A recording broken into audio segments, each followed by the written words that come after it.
matters that we wish to deal with is an application. I'm sorry, could we take the appearances, please?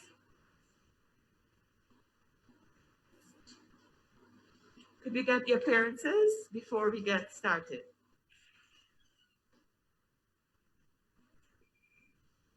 Who's for the appellant? Good morning, Your Honors, and may it please the Court. Mr. John Jeremy, Senior Counsel, and Mr. Royce Ford, Senior Counsel, lead me, Rondell Keller, and we're instructed by Mr. Mayor Robertson for the appellant, Ms. Misenga Jones. Thank you.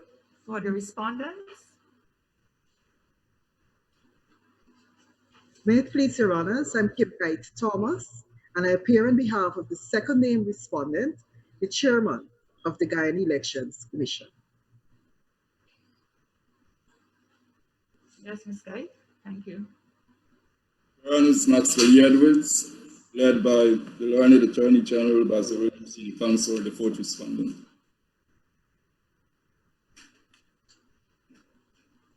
Yes, please go ahead. Mohammed Khan, Kashir Khan, and Kalish Lokman for the fifth and sixth respondents. May it please the Court, Devendra Kisoon, in association with Mahabir Anil Nandalal, Rishi Das, Theresa Haddad, Clay Hackett, all led by Douglas Mendez, Senior Counsel, on behalf of the seventh and eighth respondents, Dr. Bharat Jagdeo and Dr. Muhammad Irfan Ali. May it please Your Honors, Kamal Ram Karan for the ninth respondent, Mark France, representing a new and united Guyana. May it please Your Honors, Hari Ramkaran, appearing for Lennox Schumann, the 10th named respondent, who represents the Liberty and Justice Party. If it pleases the Court, Timothy Jonas for Daniel Josh Kanai, representing the movement, the 11th named respondent. If it pleases Your Honors, Sanjeev Datadin, in association with Mr. Stephen A. Singh, Jamila Ali, and Donovan Rangaya, for Mr. Vishnu Bandhu, represented the United Republican Party. Yes, thank you, Counsel. We have received an application which we circulated by email by Mr. Safir Hussain to be joined in this appeal. We invited him to put in some submissions in relation to his application. He did so, and we considered those submissions. The court believes that the matters that he wishes to raise at this stage are already before the court in the other submissions that have been filed now and that were made before the High Court. Seeing that Mr. Hussain, as far as we can tell from the record, was not heard by the High Court, we see no benefit now in allowing his application to join at this stage. And so we are not inclined to grant his application. We therefore strike it out, and we will proceed as already indicated at the case management conference. And so we now invite the appellants, counsel for the appellant, to proceed. Your Honors, Mr. Robertson in Guyana has asked me to use a minute or two of my speaking time, and with your leave, I propose to do so.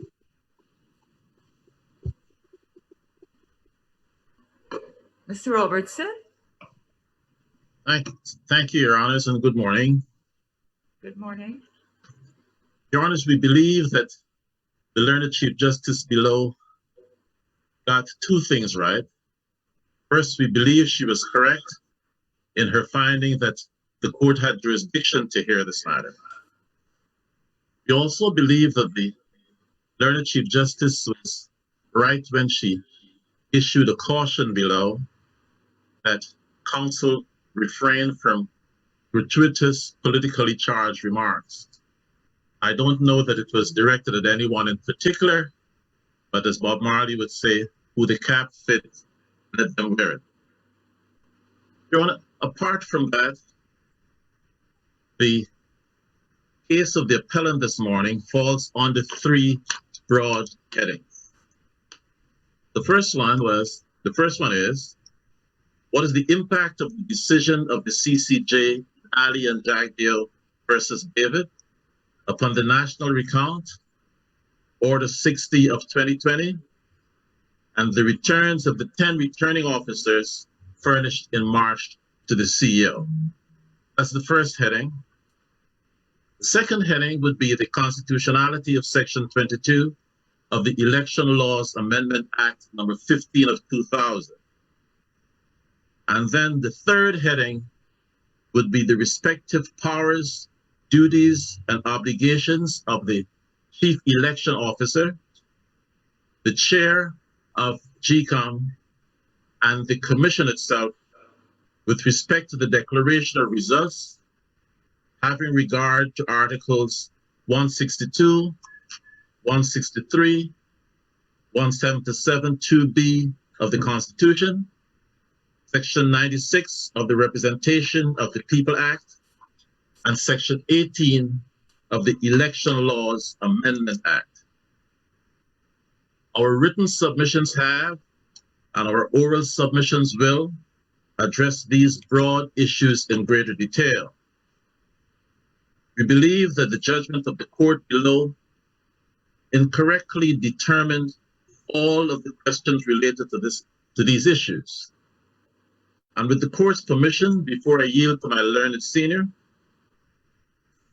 to amplify our written submissions, I would like to address the court on one small area in which the court below clearly fell into error.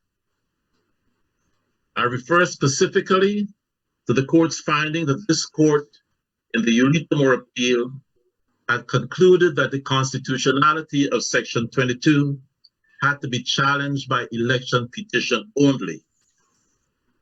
The Chief Justice's finding was anchored in her interpretation of this court's language in paragraphs 106 and 107 of the Ulitamore judgment. Your Honors, I believe a little context here would explain why the finding of the Chief Justice on this issue cannot withstand scrutiny. In the Moore appeal, Mr. Keith Scotland, one of counsel for the appellant, had raised for the first time the issue of the constitutionality of Section 22. Your Honor, Mr. Justice Prasad expressed the clear view that the matter, not having been raised in the court below, could not be raised for the first time in this court. In paragraph 12 of his opinion, he called such an approach an unacceptable state of affairs. The majority, in its opinion, in its judgment, though the language was probably slightly more equivocal, essentially shared the view of Justice Prasad. That is why at paragraph 106 of the majority opinion, the view was expressed that the constitutionality of Section 22 is a matter to be frontally examined by the court at a full hearing. Such a full hearing is exactly what Ms. Jones initiated in her fixed date application.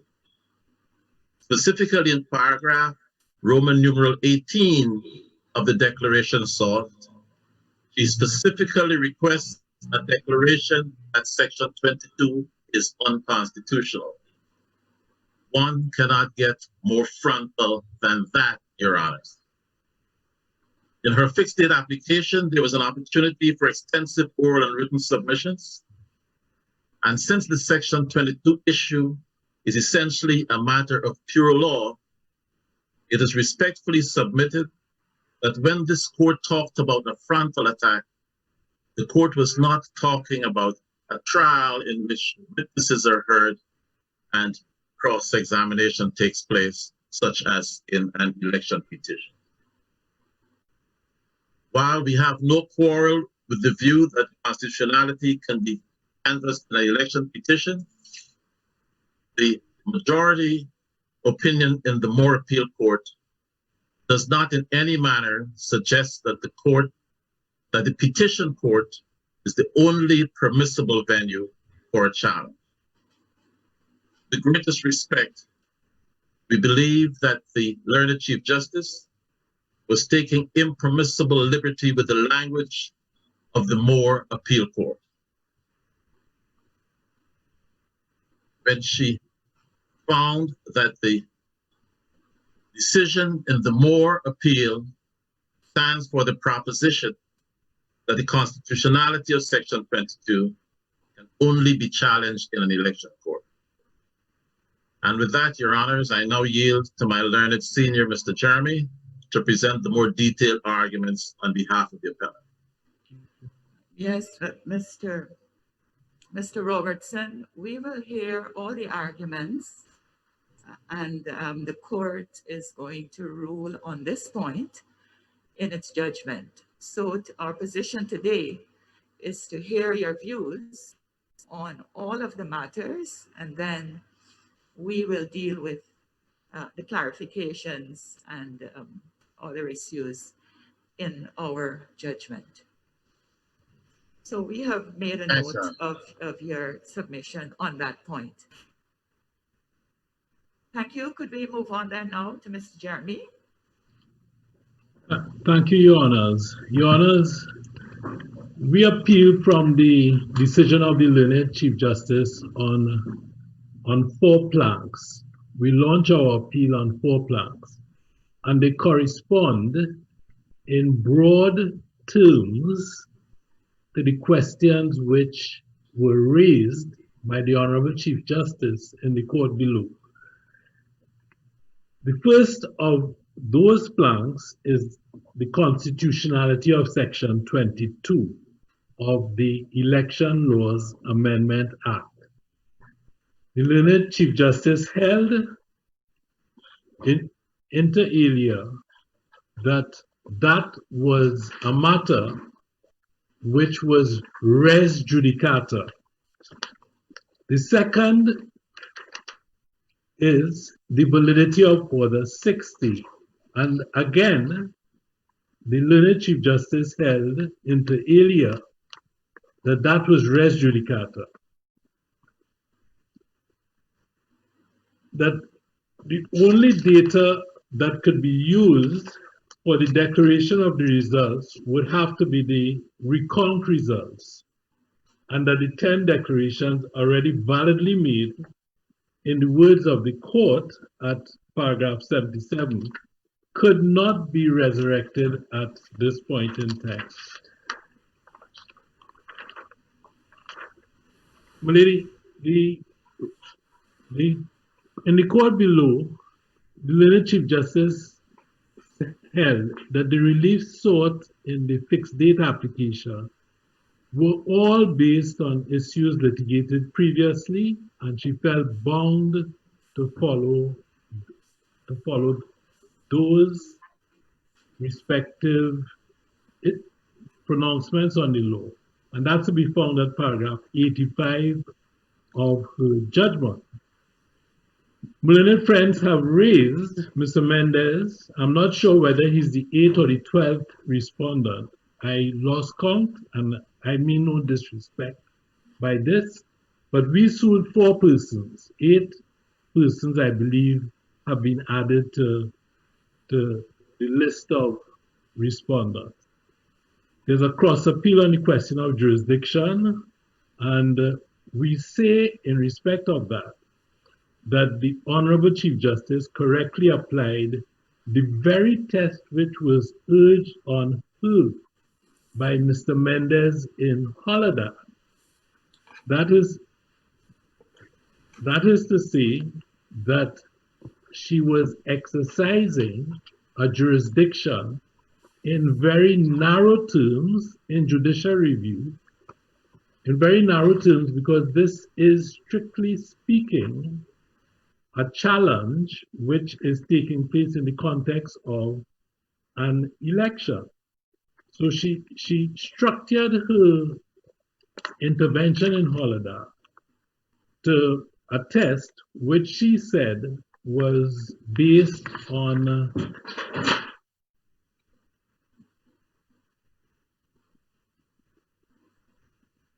I'm sorry, Malik. If you just allow me to refer to the decision. She held at paragraph 34 that this is a case where the actions of the RO, the returning officer, are up for review. There's prima facie evidence in the affidavit subject to the caveats that permits the hearing of the application. And then she went on to say that at paragraph 42, are you with me, Your Honors? I'm reading from paragraph Judgments, Jeremy. Holiday or this matter? Holiday at paragraph 42, the decision of the learned Chief Justice. As well as 34 before that? 34 before that. Of Holiday. Holiday. Yes, yes. We're with you. Okay, so at paragraph 42, she says, after citing Petrie and Sikoma, she says, there can clearly be cases where the court's supervisory jurisdiction can be invoked to ensure the correct and smooth operation of progress of the election proceedings or process. I have concluded that the applicant's case is such, a court cannot shirk its duty in this regard and shelter behind a contention that an election petition should be filed when the case clearly does not so warrant.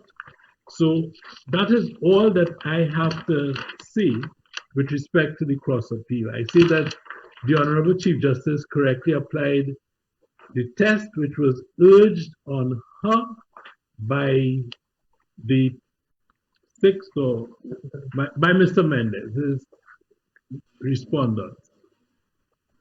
Now, having held that these issues were frontally before her, however,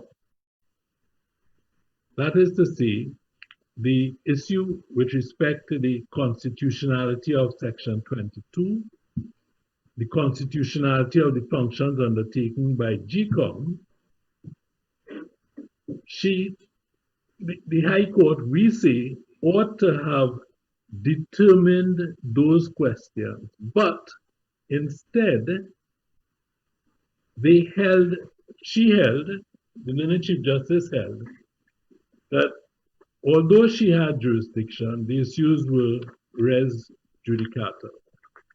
Now, I say, and I argue that they clearly will not. There's clear authority for the proposition that res judicata does not apply in these cases.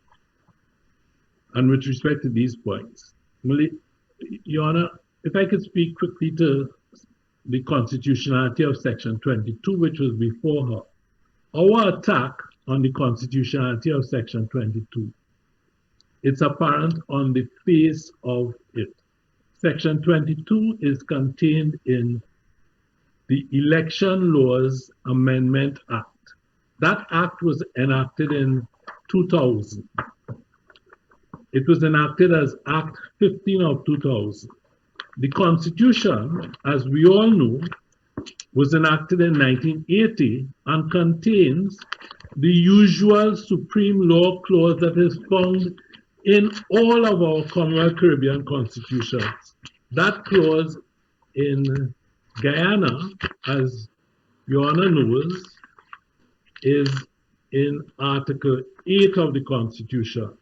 Article 8 provides that this Constitution is the supreme law of Guyana and, if any other law is inconsistent with it, the other law shall, I interject here, not me, the other law shall, to the extent of the inconsistency, be void. Those words are clear and admit of no interpretation. Article 170 of the Constitution provides the mode for making legislation. Article 170 says that the legislative functions, that's a side note, mode of legislation. Are you with me, Your Honors? Yes, Mr. Jeremy, we're with you. Okay, I'm sorry that I'm speeding, but I did not expect Mr. Robertson to be that long, and I'm aware of my time constraint. Justice Bassaud will let you know how much more time you have. Yes. So that Article 170 provides the mode for making legislation. It says that the legislative function shall, not may, shall be exercised by bills passed by the National Assembly and assented to by the President. Language there again is mandatory. That's in 171 of the Constitution. Your Honor, Section 22 purports to repose lawmaking power in GECOM. In the court below, argument that is hidden from this court, my learned friends on the other side said that at paragraph, this is at paragraph 26 of at paragraph 27, that it is constitutionally permissible. This is in their skeleton submission in the court below. At paragraph 20, I think it is paragraph 26. They say that it is constitutionally permissible for the legislature to delegate a power to amend legislative provisions. But then these are the clutch words. Once the power was delegated with clear legislative or policy guidelines.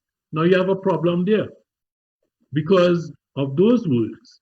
Once the power is delegated with clear legislative or policy guidelines. Now it is clear from their own submissions in the court below, which we do not see before your honors, but it was before the judge in the court below, that they then referred to,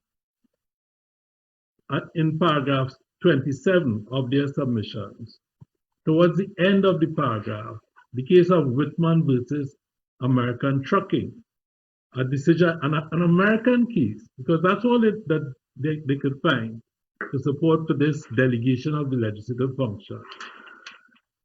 A decision of Justice Scalia, who's no longer with us. And he says there, and it's quoted in their submission, in the history of the court, we have found the requisite intelligible principle, equivalent to our principle that the power has to be delegated with clear legislative or policy guidelines. We have found that principle lacking in only 2 statutes, one of which provided literally no guidance for the exercise of discretion. We say, Your Honors, that Section 22 is wide, it is unfettered, it is unregulated, so that it falls within the words essayed by Justice Scalia in my learned friend's own submissions before the Honorable Chief Justice in the court below. It's wide, it's unfettered, and it's unregulated. Why we say so? Your Honors, in Re Delhi Laws Act, the Indian Supreme Court stated that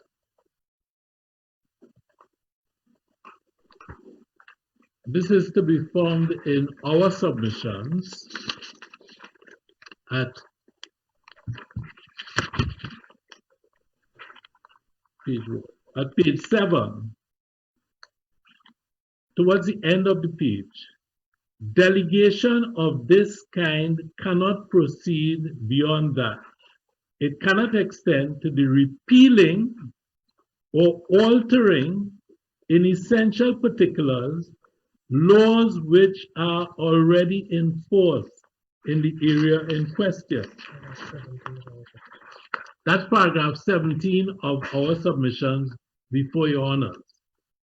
There's a stronger statement in AC Jose versus Sivan Palai and others.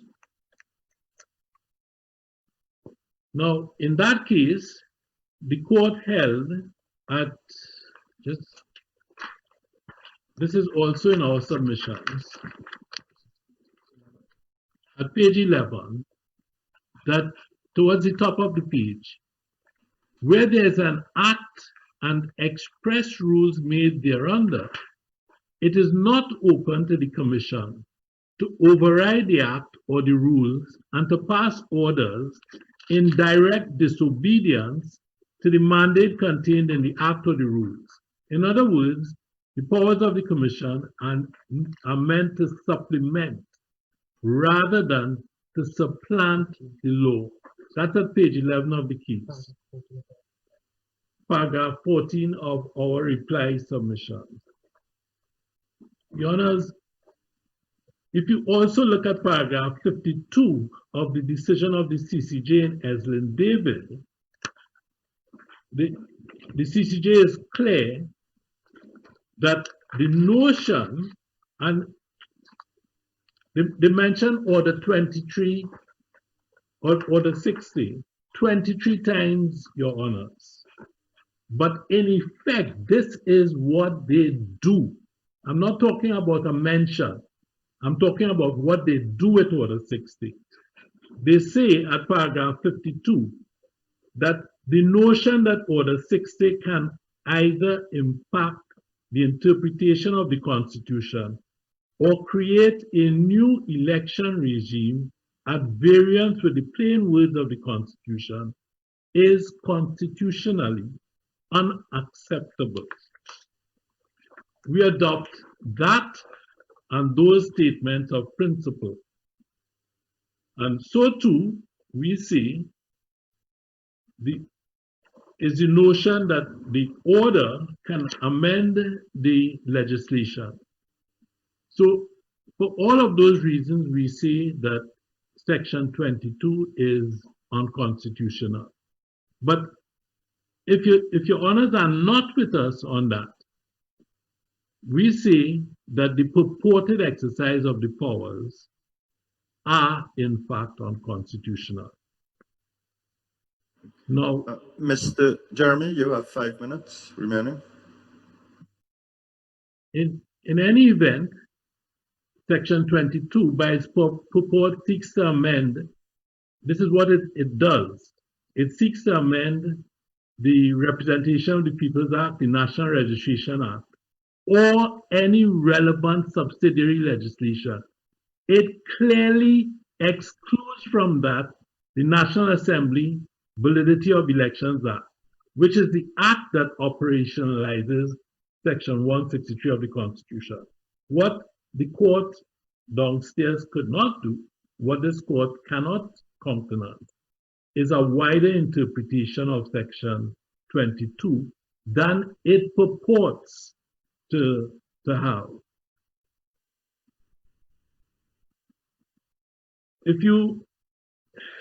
What section 22 did was to give birth to an order which allowed for the breaking of the seals of ballot boxes. That's what it says.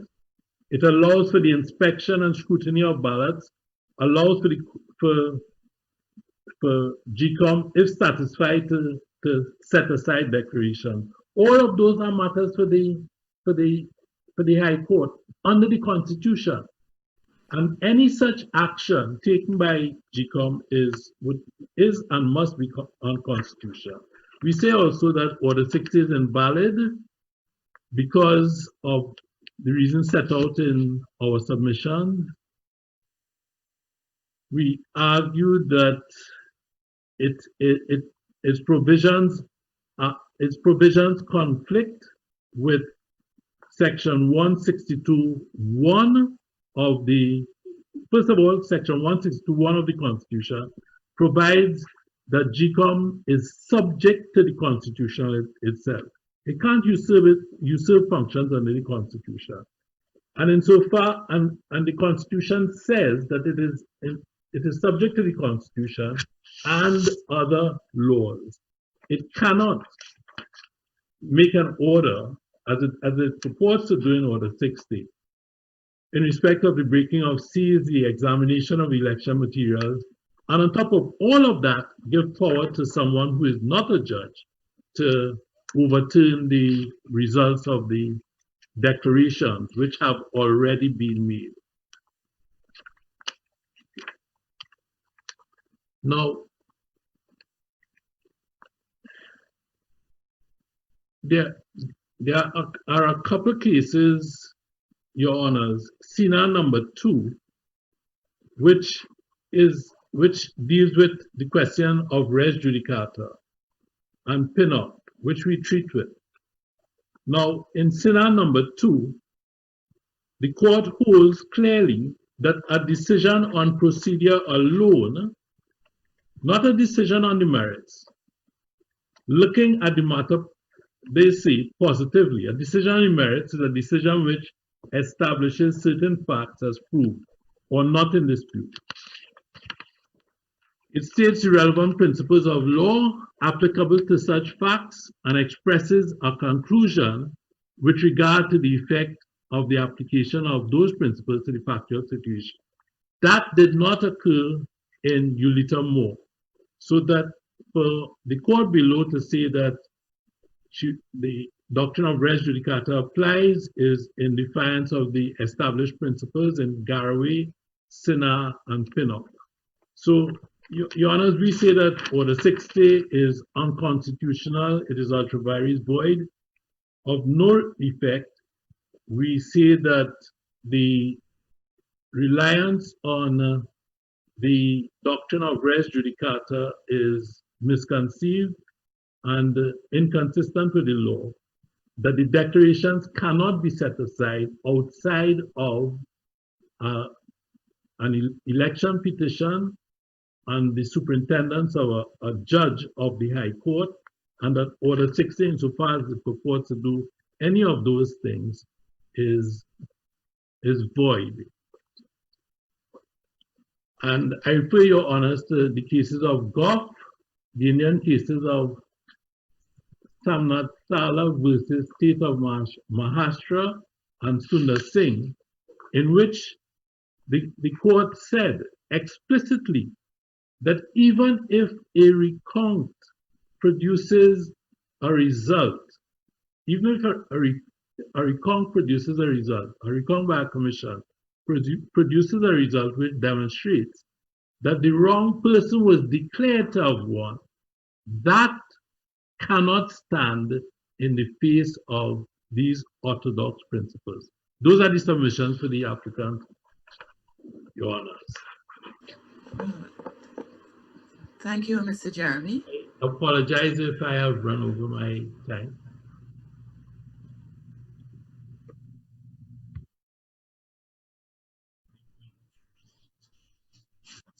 Right, the court has followed your arguments. We have no questions at this point. So then we will move on to the second respondent, Ms. Kite. Grateful, Your Honors. May it please Your Honors, when one examines the issues raised Ms. Kite, just to be clear, excuse me, just to be clear, you have 20 minutes. The respondents have 20 minutes, beginning with you. Grateful, Your Honors. Your Honors, we wish to rely on our written submissions. I will use perhaps 10 out of those 20 minutes to just highlight certain portions of those submissions. Your Honors, when one properly examines what the appellant is asking this honorable court to do, and they first started off by asking the High Court to do, is really to ask the judicial system to aid and abet a specific illegality or a series of illegalities which occurred in this nation, which led to the March 13th declaration. They are asking the judicial system to set aside, remove, set aside the recount numbers, the recount results, which, Your Honor, has been hailed by our highest court as a transparent, credible process. But no, the court should set those figures aside, but instead, the court must order GECOM to rely on the March 13 declarations. Those declarations, Your Honor, which led to GECOM exercising its powers in the first place under Article 162 to ensure that they produce a transparent, credible results from the March 2020 election. Your Honors, I ask this Honorable Court not to be used as an instrument of fraud, because when one analyzes what they're asking you to do, that is exactly what the appellant is asking this Honorable Court to do. Your Honor, they dress up this application in a lot of legal language, so a lot of legalese is used. They base their contention, they say that Section 22 is unlawful. They say that Article 162 gives GECOM too many wide powers. They contend that GECOM has breached Article 163 of the Constitution.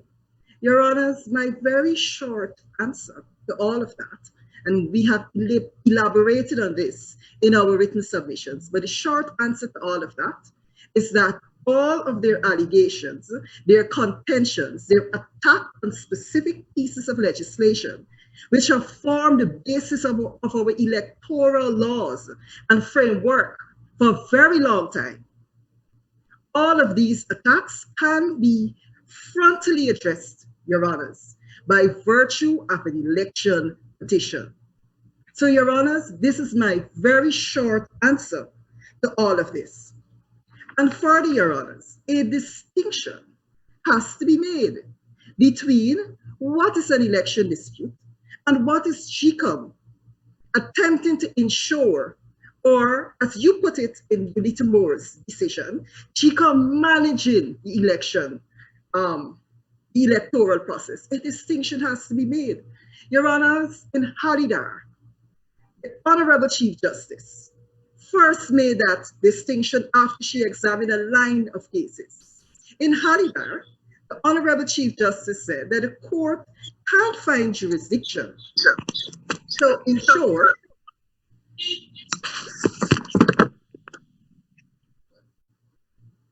okay, sorry about that. To ensure that a statutory officer complies with clear provisions of the statute. That is not an election dispute, Your Honors. That is ensuring that a returning officer does not commit certain specific illegalities. GECOM thereafter, so after Halidar and the Chief Justice made a specific ruling, I'm coming to what led to the decision by GECOM to hold the recount. After Halidar, Your Honors, and a specific order was made, the returning officer, having been in possession of that order, still attempted to make declarations in breach of those orders from the Honorable Chief Justice and from the clear provisions of our electoral statutes in this country. It is against that background, Your Honors, and in the midst of all of that GECOM had to step in. Just like the High Court, GECOM had to step in to ensure that its officer complies with the clear provision of the statute. Respectfully, Your Honors, that is not an election dispute.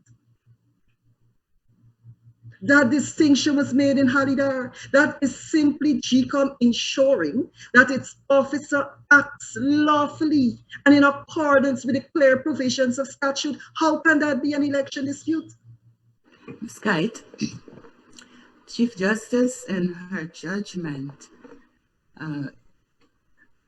found that there was an impasse at the commission, that was not disputed. There was an impasse between the CEO and the chairperson, or at least chairperson as representing the commission. And on that, the Chief Justice found that the High Court had jurisdiction to step in and exercise that judicial review jurisdiction. Do you agree that the High Court was entitled to grant review in relation to the impasse? Because Yes. the Chief Justice explained that it was the court's, within the court's jurisdiction, as the court had exercised its jurisdiction in Aubrey Norton's case. The Chief Justice found that in order to smooth out and advance the process, in light of what had developed at the commission in relation to those letters and the CEO's responses, do you agree that the court had that jurisdiction? Yes, please, Your Honor. Because again, why I agree with the Honorable Chief Justice on this point, Your Honor, that is not necessarily an election dispute. This is an attempt, what she found, that this was an attempt to ensure that the electoral process be completed in a swift manner, so that if the supervision relates to ensuring that the electoral process is furthered, is completed, clarity is brought to it, then yes, the court has that very narrow supervisory discretion, which is what also happened in Halidar, and which this court also found a very narrow discretion also in Ulita Moore.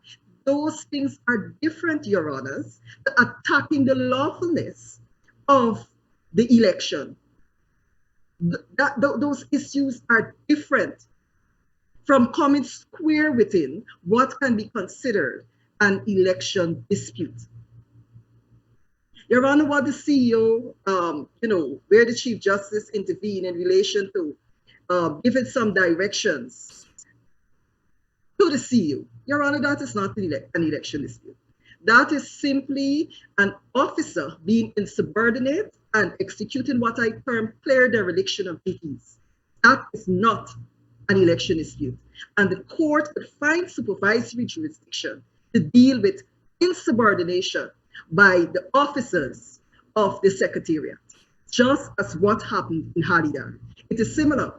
And that is so because, Your Honor, the chief election officer is not a constitutional officer. He's a statutory officer. He's an election officer.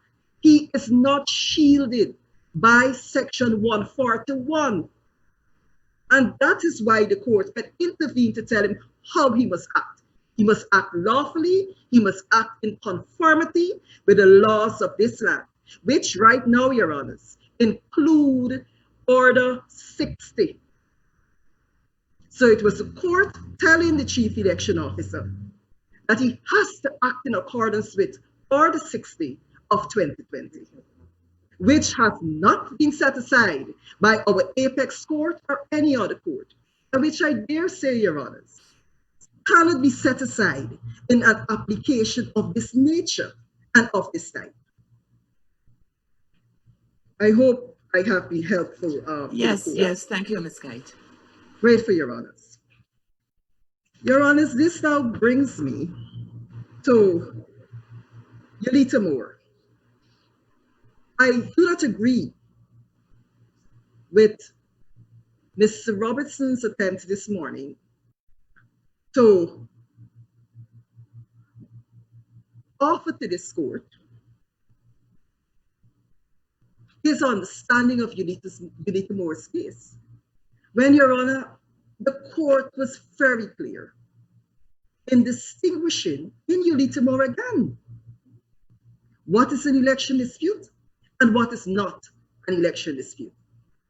And the court made certain specific findings in Ulita Moore, which I believe, Your Honor, answers a number of questions which my friends are now attempting to raise again.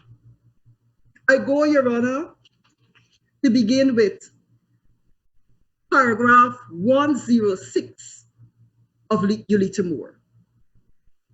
The majority decision of the Court of Appeal found, and I'm reading, we agree with the submission that the legality of Section 22 is a matter to be frontally examined by the court at the full hearing.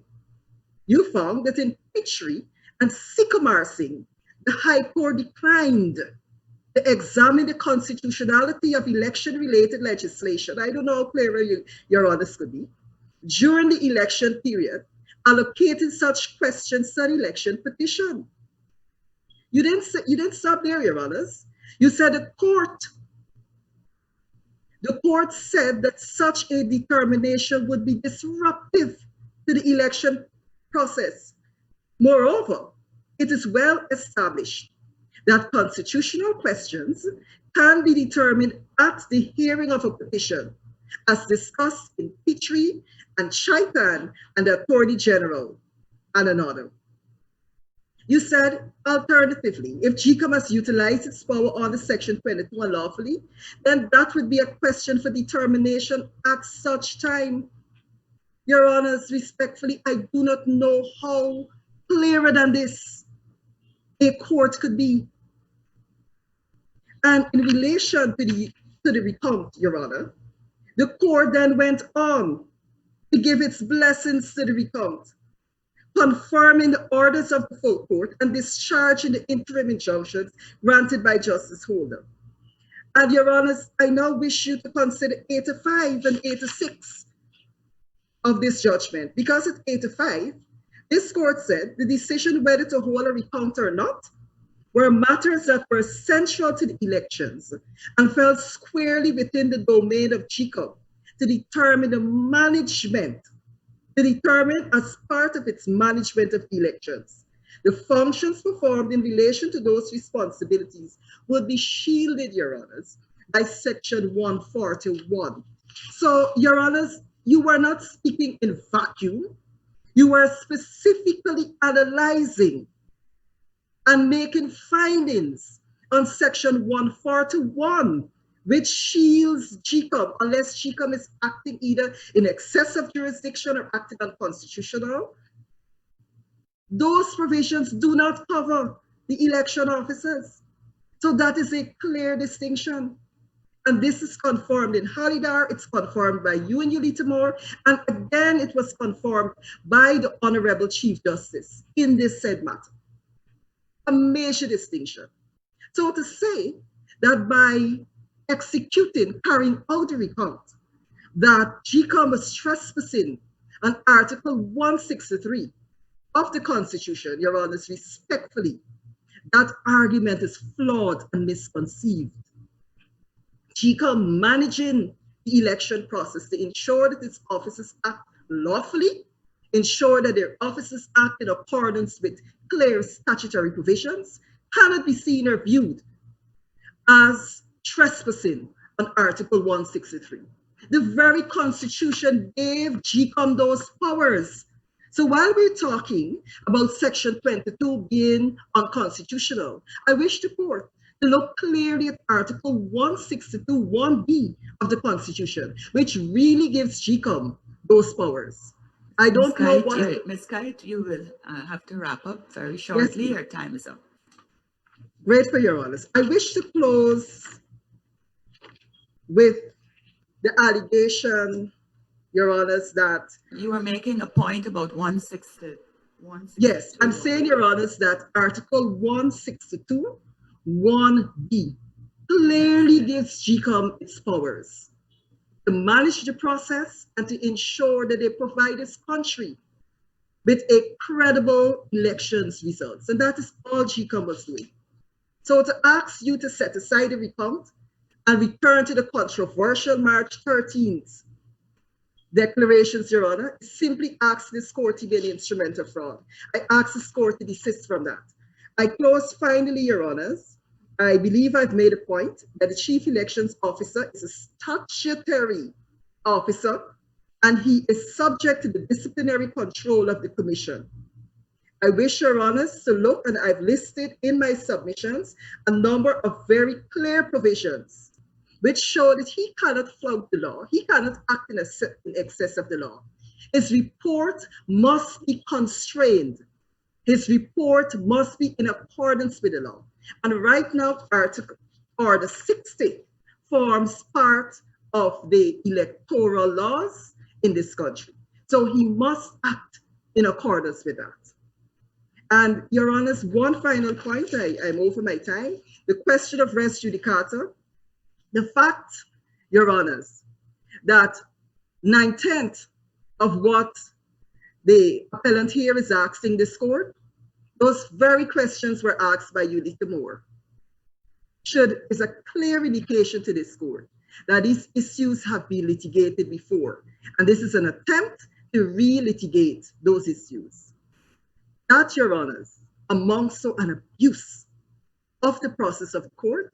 And I ask for those reasons and for the other reasons which are outlined in my written submissions that you swiftly dismiss this appeal. Guyana needs closure to the electoral process. I thank you, Your Honors. Okay, thank you, Ms. Kite. We now move to the Attorney General, fourth named. Thank you. May it please Your Honors. Your Honors, we have filed in a respondent's appeal 10 grounds, and I respectfully propose to deal with 5 of those grounds, and my learned friend, Mr. Maxwell Edwards, to deal with the others. In the first instance, Your Honors. Mr. Williams? Yes, please. Those grounds, those 10 grounds, are you dealing with your cross appeal, or is it? My cross, and I would rather. The court had indicated that you would be allowed sometime after the two persons, the two parties, 3 parties who have filed cross appeals. Most grateful, Your Honor. Be allowed 15 minutes after to address the court on the cross appeals. So that would be your, well, the 7th and 8th named and yourself. Most grateful, Your Honor. So that this is the time for you to reply to the main appeal, to the submissions of the appellants in the main appeal. But it's up to you how you wish to manage. Yes, please, Your Honor. Your Honor, thank you very much. We thank you for that. We wish to say in the first instance that the learned and honorable Chief Justice erred in law and misdirected herself when she misinterpreted the provisions of Article 177(2)(b and held that the elections and read into that provision words that he cannot act on his own when she found that the Chief Election Officer does not have a constitutional mandate, and when she also held that 177(2)(b means that GECOM is not to act on the advice of any person or body external to the Commission. Your Honor, those words are not in Article 177(2)(b. In fact, the opposite, in which Article 177 requires him to act alone in his advice to the Commission. The words in Article 177(2)(b, shall and acting only in accordance with the advice, are mandatory, Your Honors. And they have 3 mandatory requirements or commands. And it's a simple, natural, grammatical, and literal meaning of Article 177(2)(b. That is the approach that gives effect to the purpose of the constitutional provision. In many cases, we are there, DuPont Steel, Sussex Bridge case. But the 3 mandatory requirements are: 1, the presidential candidate that receives the most votes shall be deemed to be elected as president. 2, the chairman shall declare the presidential candidate to be the elected president. 3, the chairman shall make the declaration using only the advice of the chief elections officer. And these interpretations are reflected in perhaps understanding statutes, for example, and in the case of Valetol in Kentucky. But like shall, Your Honors, acting only in accordance with the advice, that too must be given a plain meaning in order to arrive at the true intent of the legislature. The role of the CEO under the Constitution must be seen as separate from the day-to-day administrative functions where he is under the direction and control of the Commission. I repeat myself. The role of the CEO under the Constitution must be seen as separate from his day-to-day administrative functions where he is under the direction and control of the Commission. The promulgation of this specific advisory role to the level of the Constitution must not be viewed as ordinary and taken lightly, as elections are to be seen as being free of interference. Even the interference of the Commission, which are made up of political commissioners. Accordingly, the words acting only in accordance with the advice of the Chief Elections Officer are deliberate and clear and has to be given their true meaning. This principle is supported by the Law Society of Botswana and another versus the President and others, reported at 2017 3LRC, Law Reports of the Commonwealth. But it's instructive that this court held at paragraph 473, Your Honors, and I quote, the expression acted in accordance with the advice of had a settled meaning that the person advised had to follow the advice given and act upon it. The President's role in the appointment of High Court judges was and remained purely formal, and he was bound in the matter of an appointment as an individual, as a judge of the High Court, to act in accordance with the advice given to him by the Judicial Service Commission. As head of the executive, the President could put forward information and express concerns to the Commission on the choice of a High Court judge, either through Attorney General, who was a member of the Commission, or possibly otherwise in exceptional circumstances where issues of national security arose. But the decision on appointment was at the end a matter for the Commission alone when the Commission had evaluated the suitability of the candidates for appointment to the bench. And the President had no discretion to reject the decision of the Commission. If he did so, his decision was subject to the judicial review on the ground of illegality.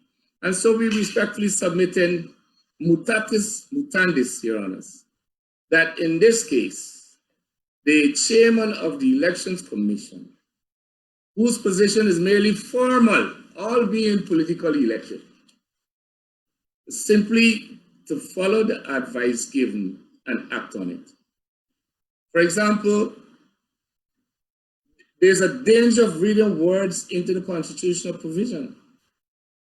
And all those words that were read in, the CEO can't act on his own. He's not a country, he doesn't have a constitutional mandate, etc. The law frowns on, the courts frowned on that type of insertion into the clear, plain, ordinary meaning of constitutional provisions. And in the case of Nielsen and Barker and another in 1982, where none other than the former Chancellor, and acting as he then was as a Justice of Appeal, Messiah, at page 285 said this: there is certainly in Article 45 of the Constitution no express reference to a right of abode. To read into the plain words of that provision a reference to a right of abode is an abuse of language. Further, to do so is not only to stray into strange semantic pastures, but to violate as well one of the fundamental canons of construction by which we are directed to read the words in the statute grammatically, terminologically, in the ordinary sense, without omission or addition. We rely entirely on the learning in this case. Based on the foregoing, the Election Commission does not have a discretion, as Article 172b states, that the chairman shall declare acting only in accordance with the advice of the CEO There's no other option to be given to the chairman. The chairman's role is purely formal, similar to that of the president in the cases mentioned. And we are reinforcing this belief also in approaching the interpretation of Article 177(2)B by the Caribbean Court of Justice. And where in the recent case of Ali and Jabdeo, at paragraph 43 of its judgment, the court said this, and I quote, Article 177(2)B always said what it meant and meant what it said.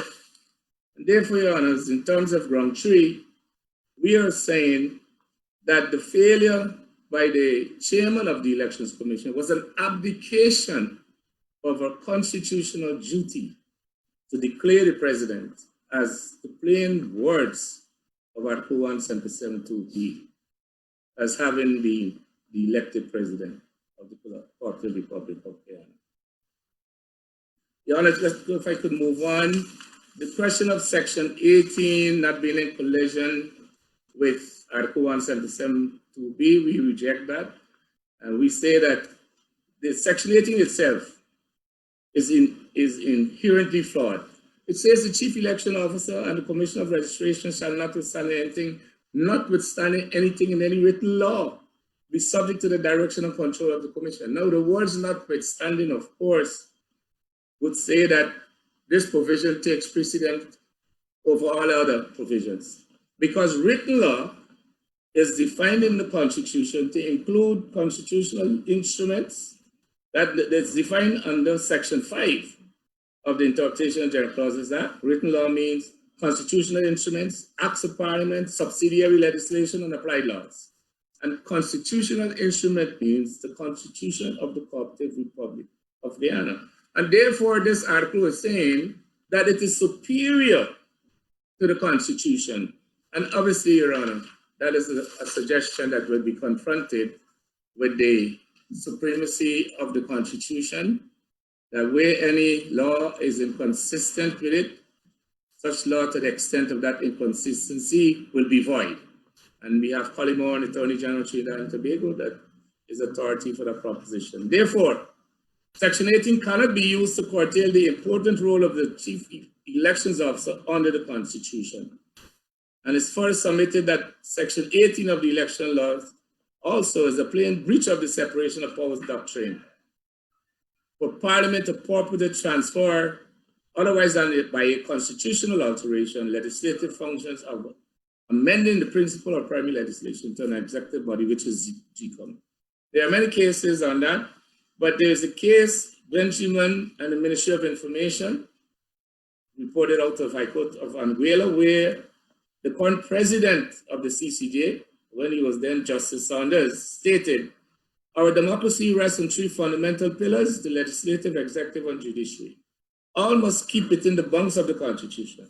The Constitution has the task of seeing to it that the legislative and executive action does not stray outside those boundaries onto forbidden territory. So the conclusion in that regard, Your Honor, is that the chief election officer, when he's doing his constitutional duty, has a constitutional mandate, and that must be respected by our courts and by the actors that are involved. Your Honor, quickly, if I could move on to the question that the Lord Chief Justice did. She did direct her mind to the ratio decidendi only being binding and not arbiter. But the Lord Chief Justice did not apply the principle in relation to the facts before.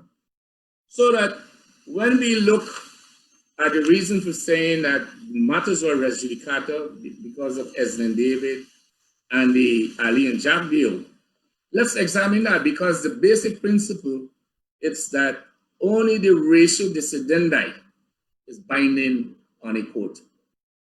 And when you apply that principle to Eslen David, for example, and you look to see what was the issue there, the issue in Eslen David was the interpretation of more votes are cast in Article 177(2)B.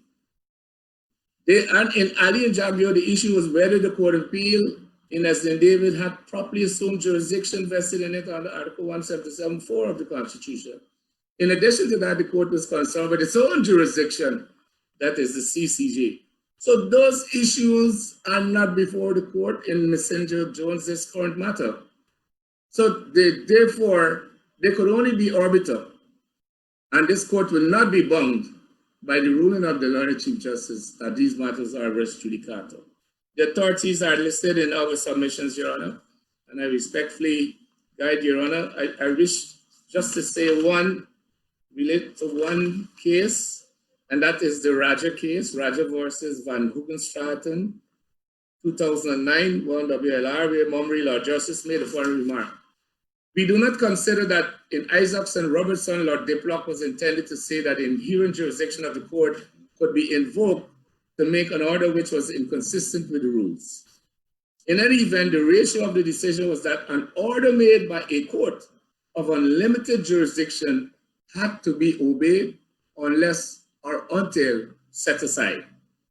What Lord Diplock said about the relationship between the court's inherent jurisdiction and its powers under the rules was not necessary for the decision and was arbiter dicta. And we are urging the court to apply that principle. And therefore, we submit that the Lord Chief Justice erred when she concluded that she could not invalidate Order 60. Your Honor, as we say in these matters, the question of the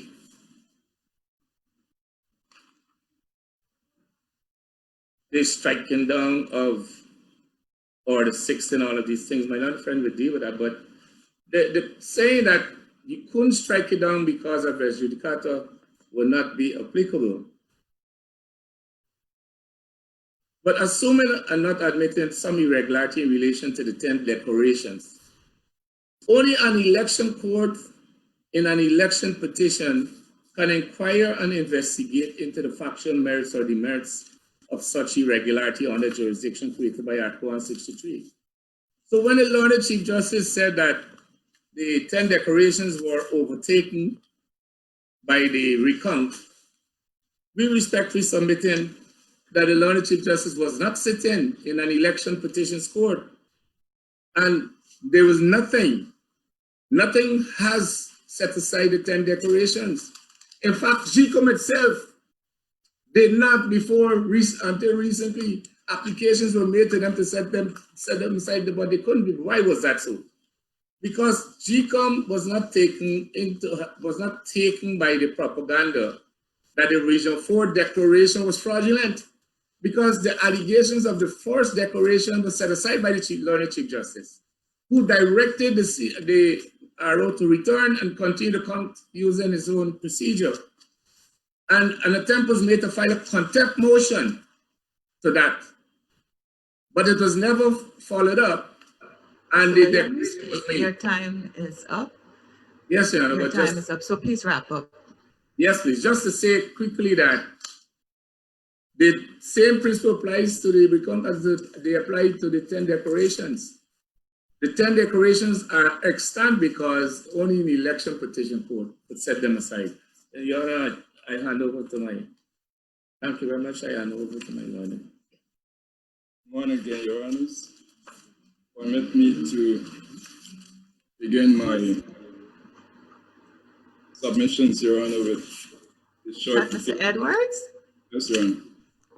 Mr. Edwards, you and the Attorney General were allocated 20 minutes. But remember that you would have an opportunity on the cross appeal to make any further submissions that affect your cross appeal. So perhaps in your 15 minutes that you will be allowed after this hearing, which is the hearing on the main appeal, you might wish to make further submissions, but we have to move on to Mr. Khan. So Mr. Edwards, we suggest that you take up your further submissions during the cross appeal. You can manage your time in that way. As it pleases the court. As it pleases, Your Honor. Mr. Khan? Good morning, Your Honors. May it please the court. Good morning. My submissions this morning will center essentially on two aspects. That is, as indicated by the learned Chief Justice in her ruling, the frontal attack such that it is on Order 60, and whether or not the decisions involved in this particular matter are in fact matters which have been relitigated. I wanted to begin first by pointing out that now, in the light of the fact that we have the decision of Justice of Appeal Prasad, is unanimity on certain issues. And I wanted to begin by pointing out that at paragraph 22 of Justice Prasad's decision, he essentially endorsed the view that was In which held. matter, Mr. Khan, are you referring to the decision of Justice Prasad? Yes, Your Honor, I'm referring to the decision of Justice Prasad in Ulita Moore. That was a decision that was made available to us. And at paragraph 22 of his decision, he endorsed the views expressed by the full court as it relates to the aspect of jurisdiction. So that what we have before the court on that particular issue is in effect a unanimous decision of the Court of Appeal that it does in fact have jurisdiction to hear and entertain certain kinds of matters, albeit on a narrow basis.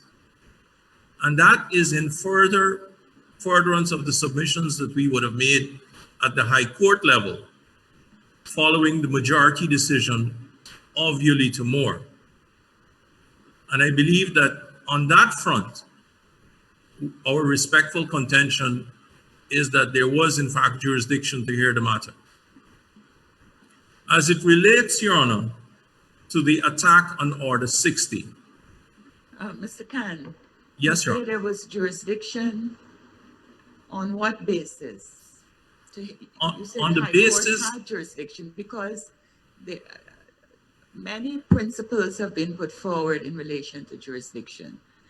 So, for example, the Chief Justice acted on the basis of smoothing out, as it was put, smoothing out the process.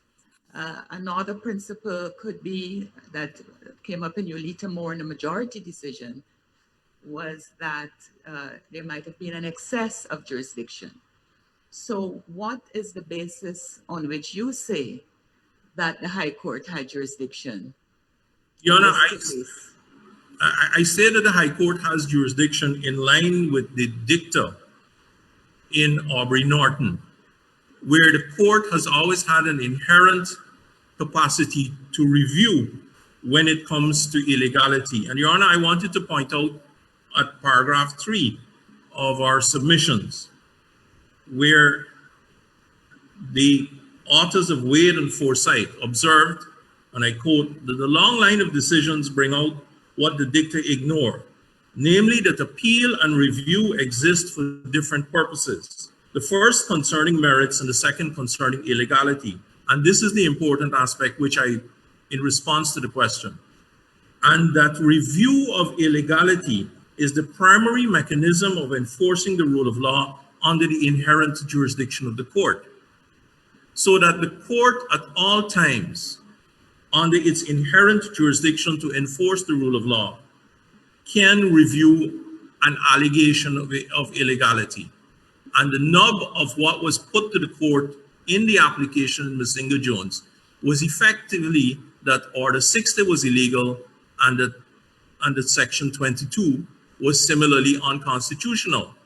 So that in that regard, the court had a power to review it, not necessarily to go into the lawfulness of it, but whether or not it was legal or not, which is the distinction that Wade has made between appeals and judicial review.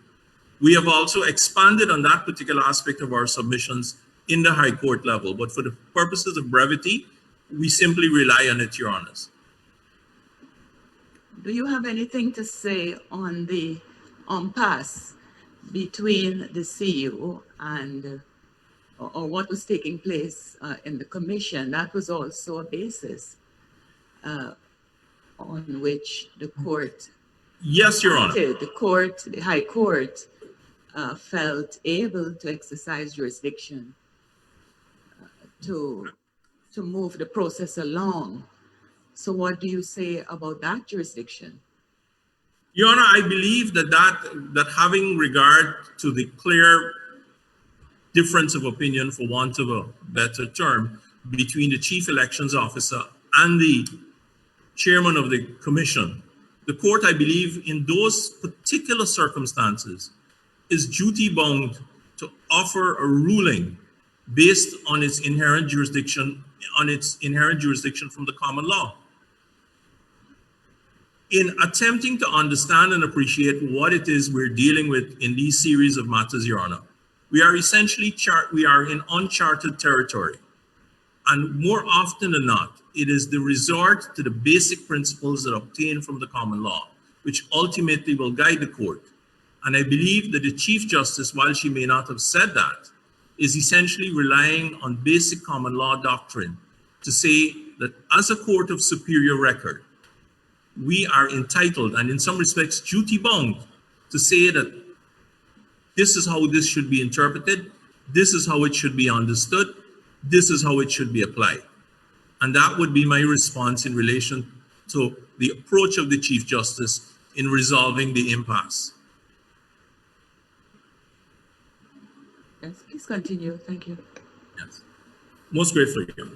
Now, as I indicated previously, in our written submissions, the attack essentially is on whether or not Order 60 is valid law, whether or not Order 60 as part of the legislative construct, so to speak, can be entertained as something upon which the courts can act. And I wanted to point to three particular phrases that are used in the judgment of the Caribbean Court of Justice in Eslen Davis. In paragraph 35 of Eslen Davis, the Caribbean Court of Justice speaks of an examination of the legal and constitutional scheme. In paragraph 46 of Eslen Davis, it speaks of the legal infrastructure. And at paragraph 47, it refers to the constitutionally anchored electoral laws. My submission in that regard is that when you look at the judgment as a whole, and when you look at the language that is dispersed throughout that judgment, the inescapable conclusion is that the CCJ intended to examine and give its imprimatur to Order 60 in a way that gave it a purposive construction, while it expressly acknowledged that there was a tension. That tension it resolved in the context of what it described in paragraph 35, I believe it was, of its submissions as being something which is intended to, and the words they use was, fill the gap. So that you have a certain situation where the CCJ has essentially said this about Order 60. Order 60 has a presumption, which is, I believe all of us agree, has a presumption of legality. Before you decide to throw out Order 60, you have to see and determine whether or not Order 60 can be interpreted in such a way and in such a manner that is not inconsistent with either the Representation of the People's Act or the respective constitutional provisions. My respectful submission in that regard was that the CCJ did exactly that. And it came up with a formulation which said that Order 60 is to be viewed as filling the gap. And these are very important words, most respectfully. It is not that Order 60 attempted to, as the Court of Appeal had previously decided, created a new regime. All it was intended to do was to say, look, these are circumstances for which the Representation of the People's Act did not cater. There is an overarching ambit and purpose as contained in the Constitution. So when you ally Order 60 with the constitutional overreach or supervision, it gives the Guyana elections permission the power to make the very regulations that it did, which then in turn led to the recount. And it is for those reasons, Your Honor, when you examine the CCJ's decision, carefully reasoned, Order 60 is not thrown out. Order 60 is given its place in the context of the hierarchy of legislation that we're considering. Your Honor, I wanted to move on to the issue of res judicata, and also in that regard to point out this, that when we look at the decision in Holladar, when we look at the decision in Ulita Moore, when we look at the decision in Eslin David, all three of those decisions are final decisions. Holladar has not been appealed. Ulita Moore has not been appealed. And I believe it is trite to mention that Eslin David is a pronouncement of our final court. That becomes important when we examine it in the context of what the learned authors of Halsbury's, and I refer, Your Honors, to paragraph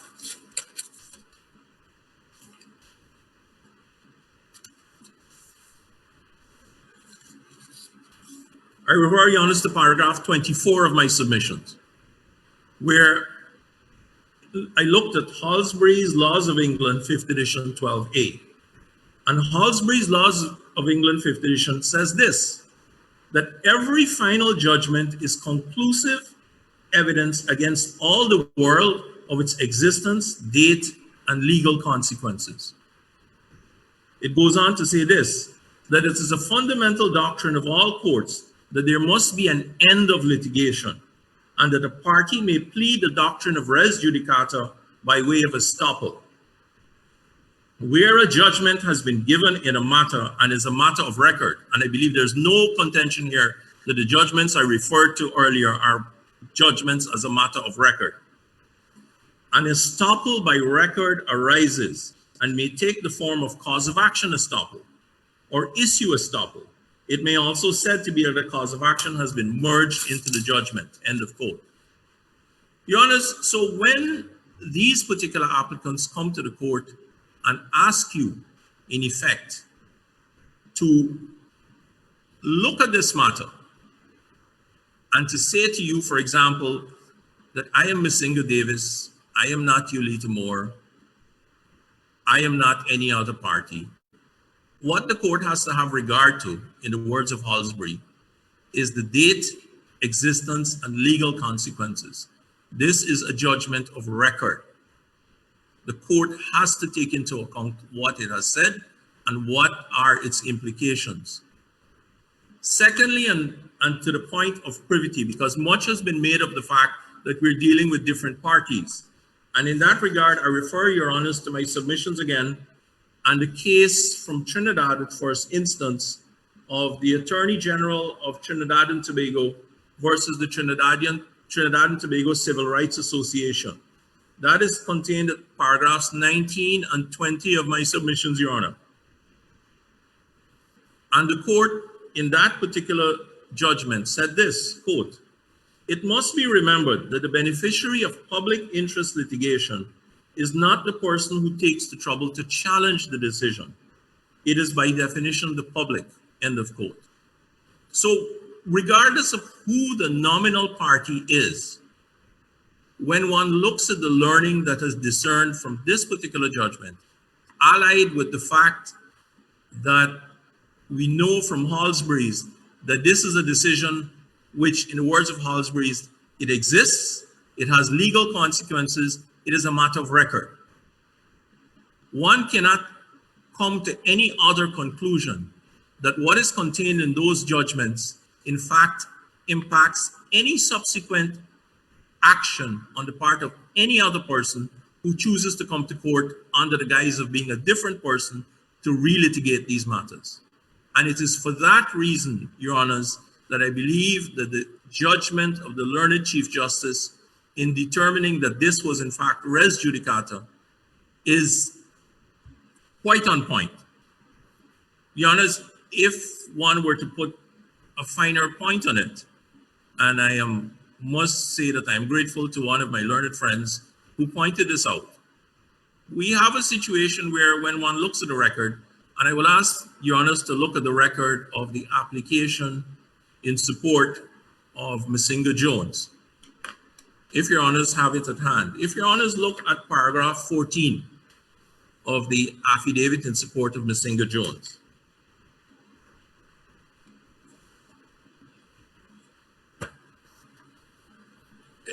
Is Your Honor, does Your Honors have it in front of you? Go ahead, please, Mr. Khan. I don't have mine, but I'm following you.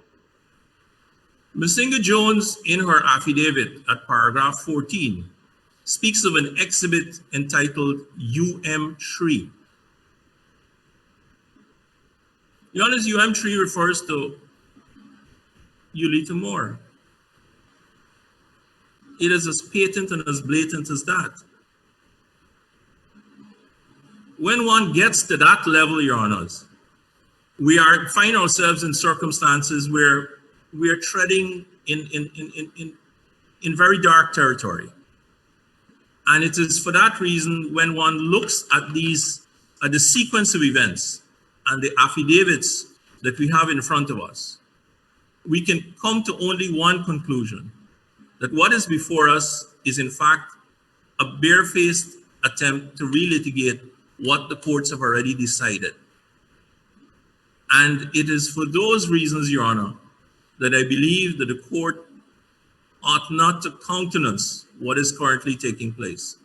That the courts ought to, in very clear and definitive terms, say that there must be an end to litigation, to use the words of Halsbury's. Your Honors, I would defer a further expansion of the other issues, as I believe that my friends will no doubt deal with them. But if the court has any questions regarding my submissions or any other matter which the court would like some clarification in relation to my own presentation, I'd be happy to provide it, failing which that would be all for our submissions. Thank you, Mr. Khan. We have no further questions, and we move on to, is it Mr.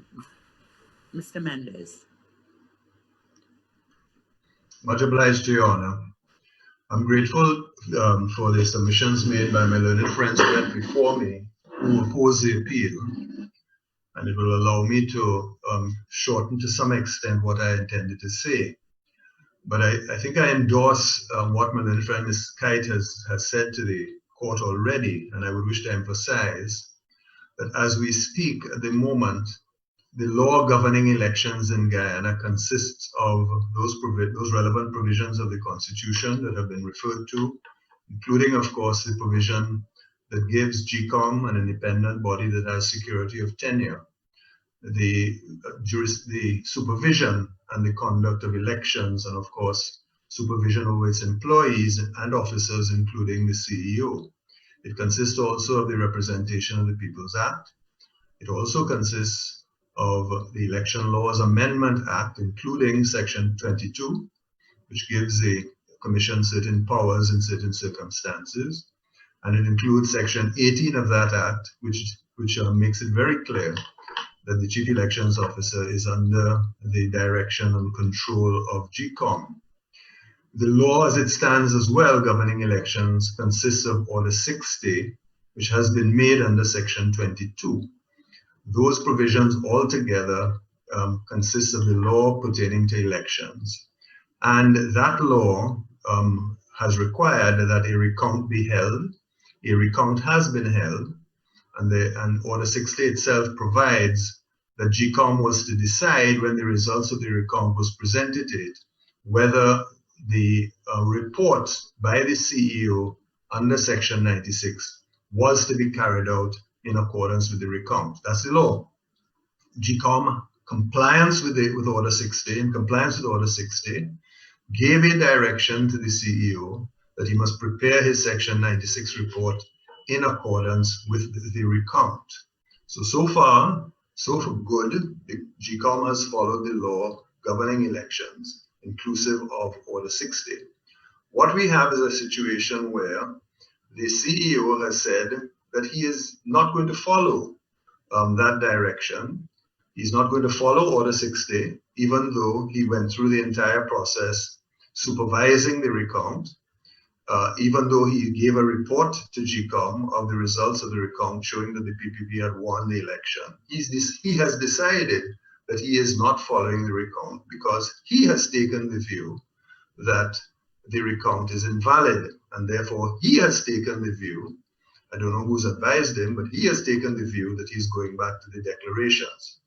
Now, so that there is an impasse, and we respectfully submit in these circumstances, the High Court does have the jurisdiction to make such orders as may be necessary to resolve that impasse, more particularly to ensure that the elections process is complete.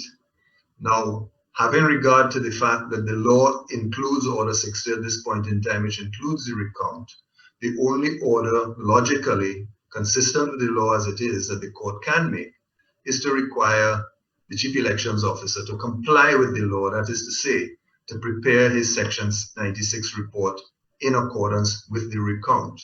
Now, we say that the court has jurisdiction in this limited sense to intervene at this stage and not defer to an election petition, because you can't bring an election petition until the election is declared. So you're in a catch-22 situation. The only way that the election can be completed so that the election petition process under Article 163 can be invoked is to make the necessary orders to complete the process. The CEO can't hold it up.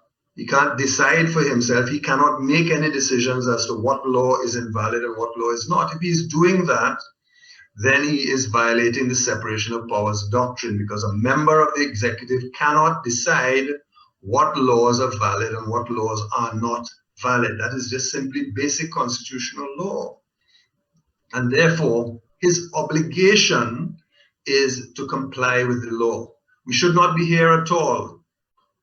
The fact that he has decided not to comply with the directions of GECOM, made clearly pursuant to Order 60, has allowed this appellant to come to court in order to stop it. He has provided the basis for these proceedings. In other words, we should not be here. He should have done his duty as a public officer and comply with the directions of GECOM. Now, so faced with that, and faced with that obvious situation, what the appellant says is, well, those laws under which the election is being operated, those laws that GECOM is following, and those laws that GECOM is requiring the chief elections officer to follow, those laws are unconstitutional. So they're saying Section 22 is unconstitutional, and therefore the order made under Section 22 is unconstitutional. The Attorney General is also saying that Section 18 itself, by which the CEO must comply with the directions of GECOM, that is also unconstitutional. So there's and they go further to say, well, quite apart from the issues of constitutionality, the order itself, the order for the recount, is invalid for a number of different reasons. That it didn't follow the precise terms of the Representation of the People Act, that they raised the retrospectivity point that was raised in the Ulita Moore case. In other words, much the same arguments that was put before the court in the Ulita Moore case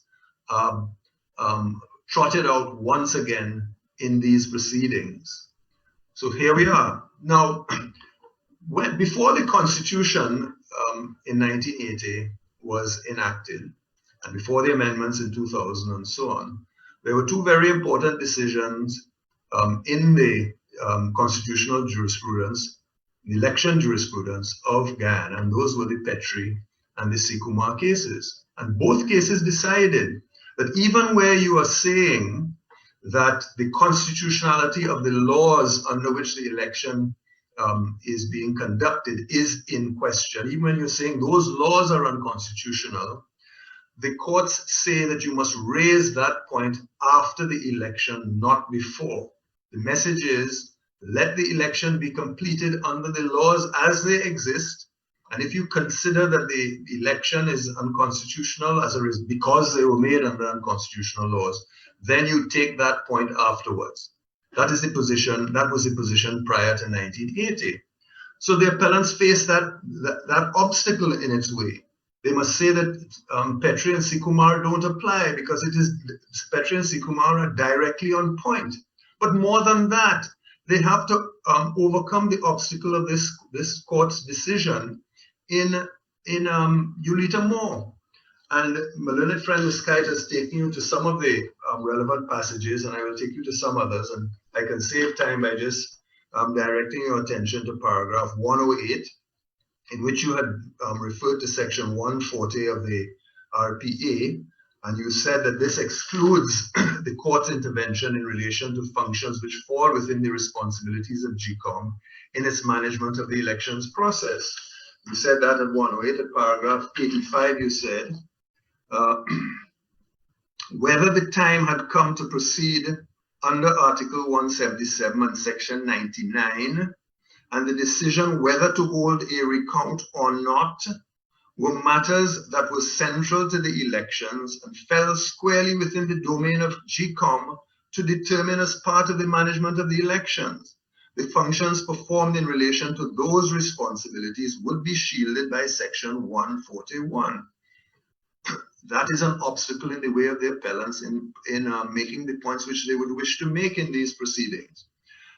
The court is saying whether the time has come to proceed under Article 177 or Section 99 is not to be reviewed by this court because Section 140 says so. Well, that is exactly what GECOM is saying in this case.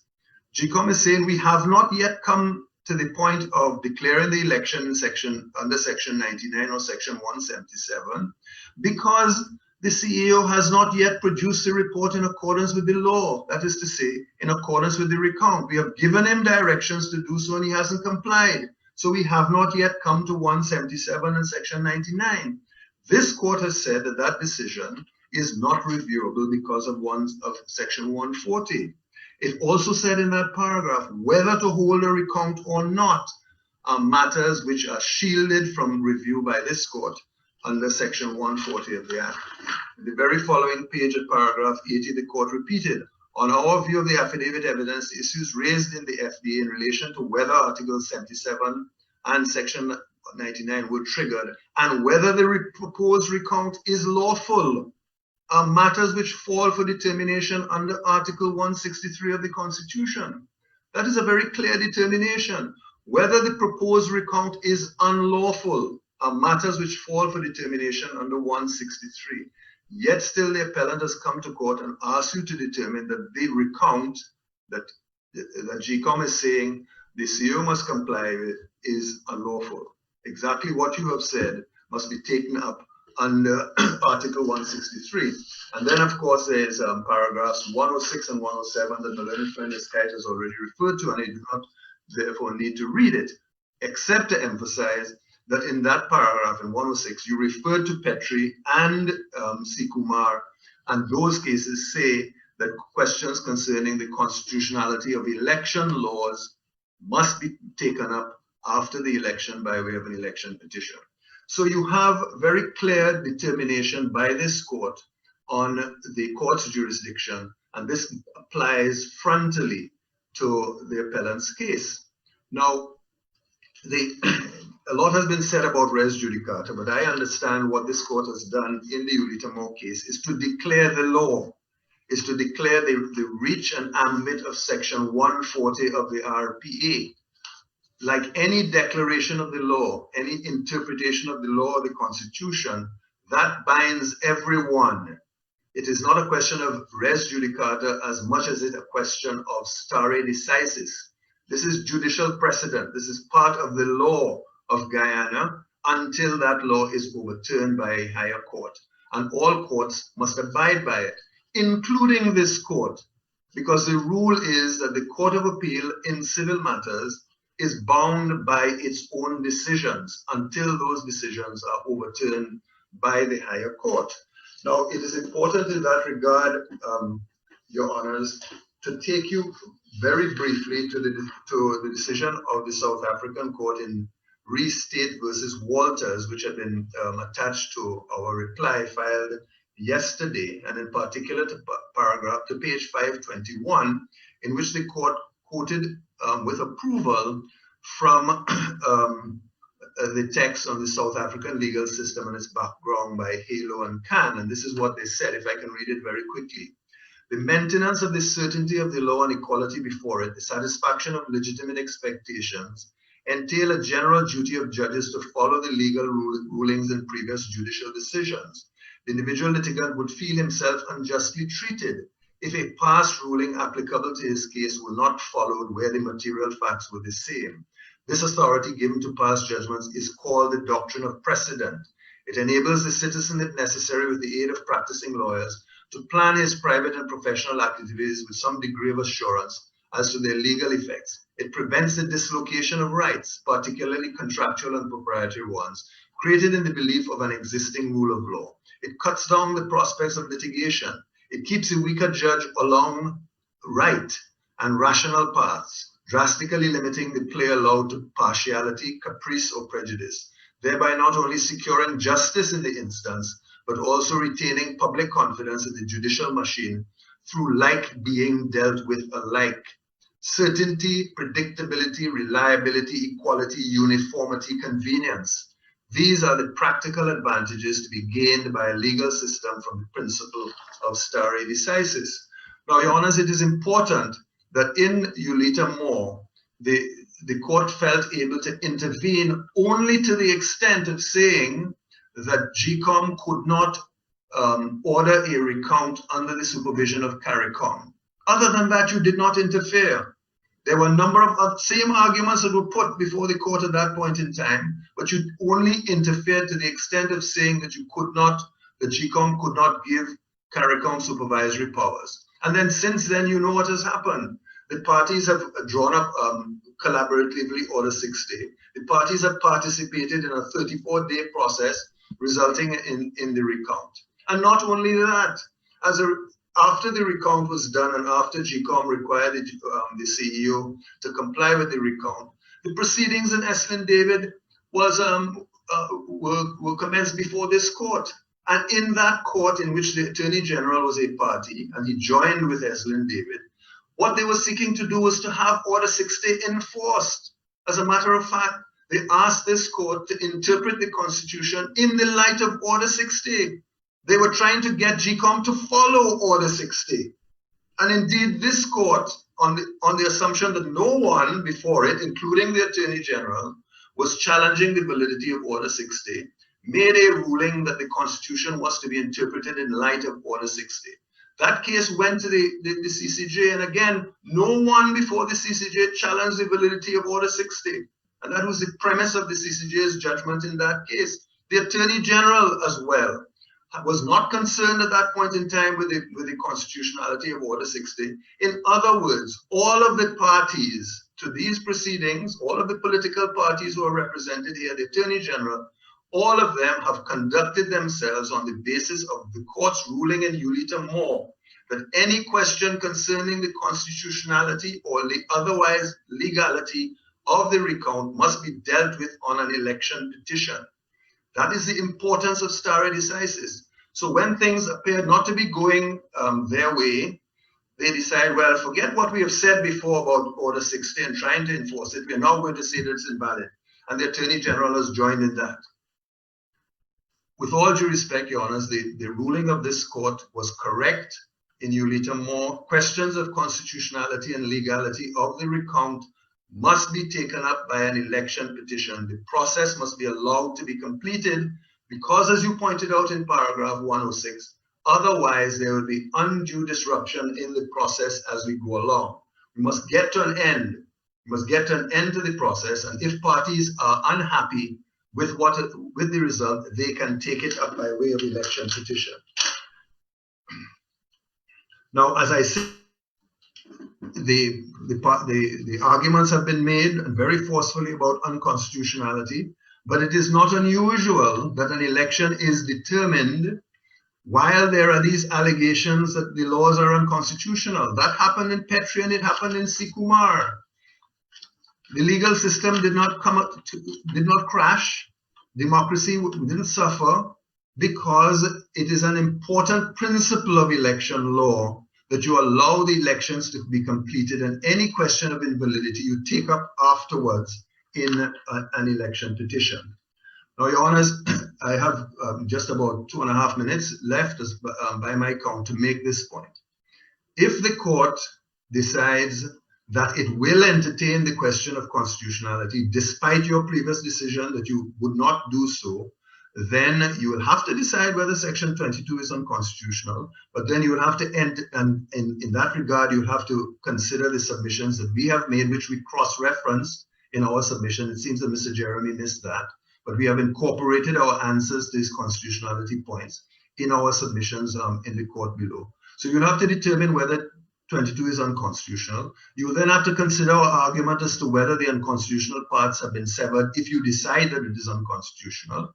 And then you'll have to consider all of the other arguments that we have made, that even if you were to find that the recount did not comply strictly with the RPA, you will have to consider the question whether Parliament intended the recount to be invalid.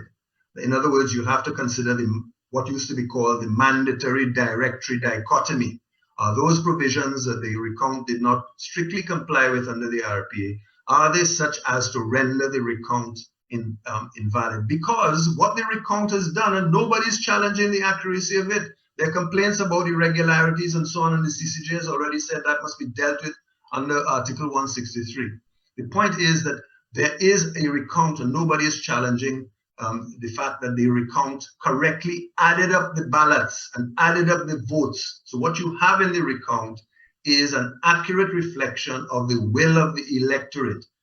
Is it Parliament's intention that you cast that aside and you hold that invalid because the certain particular provisions of the RPA have not been followed? If you go down the route of considering invalidity, Your Honors, you will have to resolve that question as well, along with all of the other arguments all of the respondents have made in opposition to the arguments made on invalidity. As far as the question of considering Mr. Mingo's declaration, I understand that that is something that I will be permitted to address later on in relation to the cross appeal. Am I correct, Your Honor? Yes, you'll get 15 minutes on the cross appeal to argue the cross appeal. I'm much obliged, and in which case that is, I believe, just crossed my 20 minutes. And Mr. Mendes, yes, Your Honor. On the question of Section 140, in the cross appeal arguments, I would ask if you can address Section 140 a little more, because there seems to be some difference of opinion on Section 140, whether Section 140 can in fact protect certain functions under the Constitution, or whether Section 140 in fact operates in relation only to the RPA, because in Yulita Moore, this court considered Section 140 in both aspects. And so could you help the court in your discussion on the jurisdiction point this afternoon? I will do so, and yes, thank you. And it would of course help me if I know exactly what aspect of the Constitution is being referred to, so that I can address it as well. You wish me to tell you more? I'm sorry. No, I'm well, sorry to be asking you a question, Your Honors, but no, the question is whether Section 140, in providing that shield, yes, to certain functions, does that shield relate only to functions under the RPA, of which Section 140 is part, or does the shield also relate to other functions carried out under the Constitution? I'm getting the sense that there is a difference of opinion in relation to the reach of Section 140 when it comes to functions under the Constitution. I will address that question, Your Honor. Yes, Much thank obliged.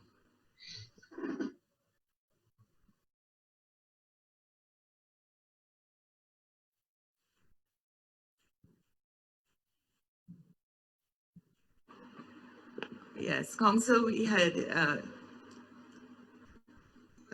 adjusted the lunch break, and we would like to take that break at this point and to continue at 12:15. And at that time, we will hear the arguments of the 9th respondents. So we'll adjourn until 12:15. Thank you for your submissions so far. Good night.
Misenga Jones versus the Guyana Elections Commission and others.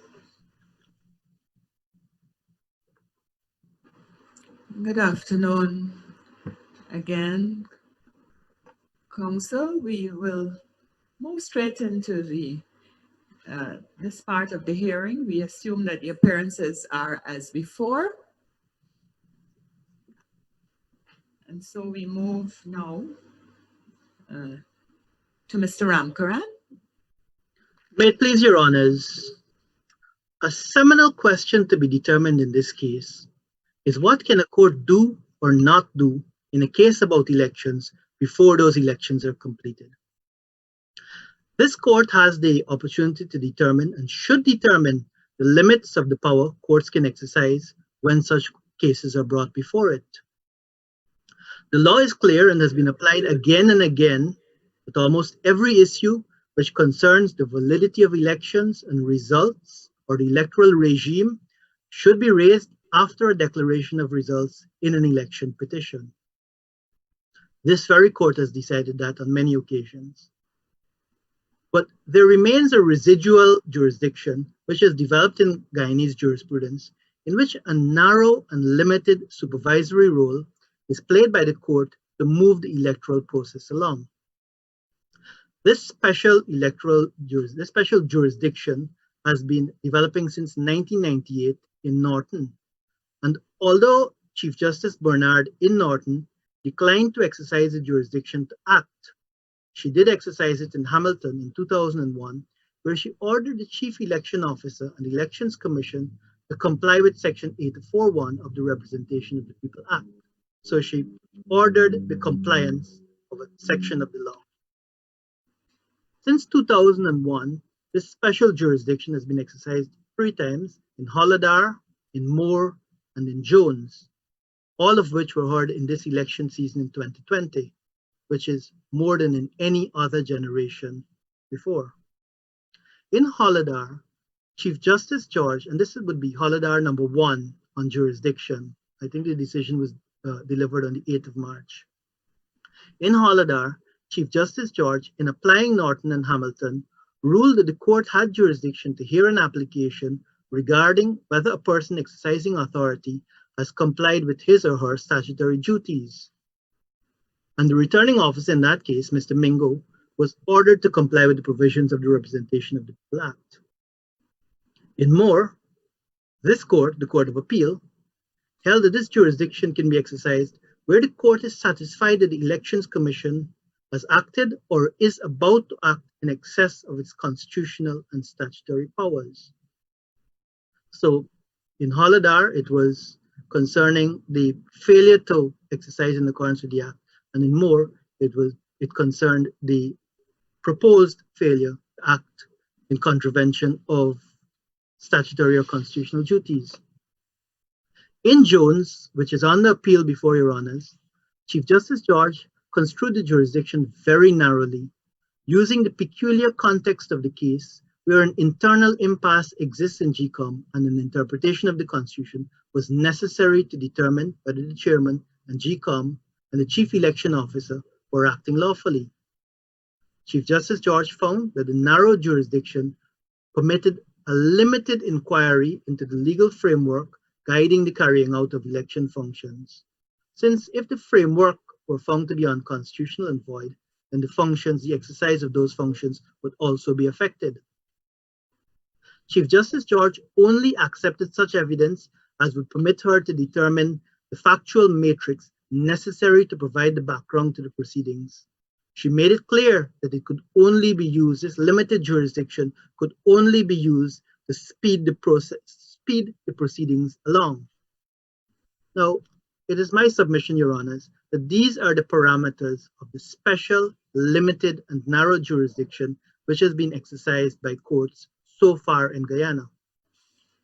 There is no doubt that it is a necessary jurisdiction having regard to Guyana's peculiar electoral history.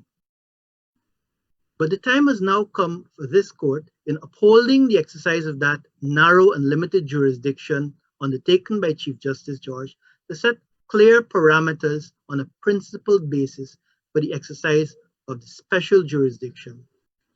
This This ruling should uphold Section 140(1) of the Representation of the People Act, which prohibits questions into the validity of the functions of GECOM or its members, and it should uphold the special election petition regime created by the Constitution and the National Assembly Validity of Elections Act, but leave very narrow and limited jurisdiction to the courts to scrutinize where laws have not been complied with or where laws might not be complied with.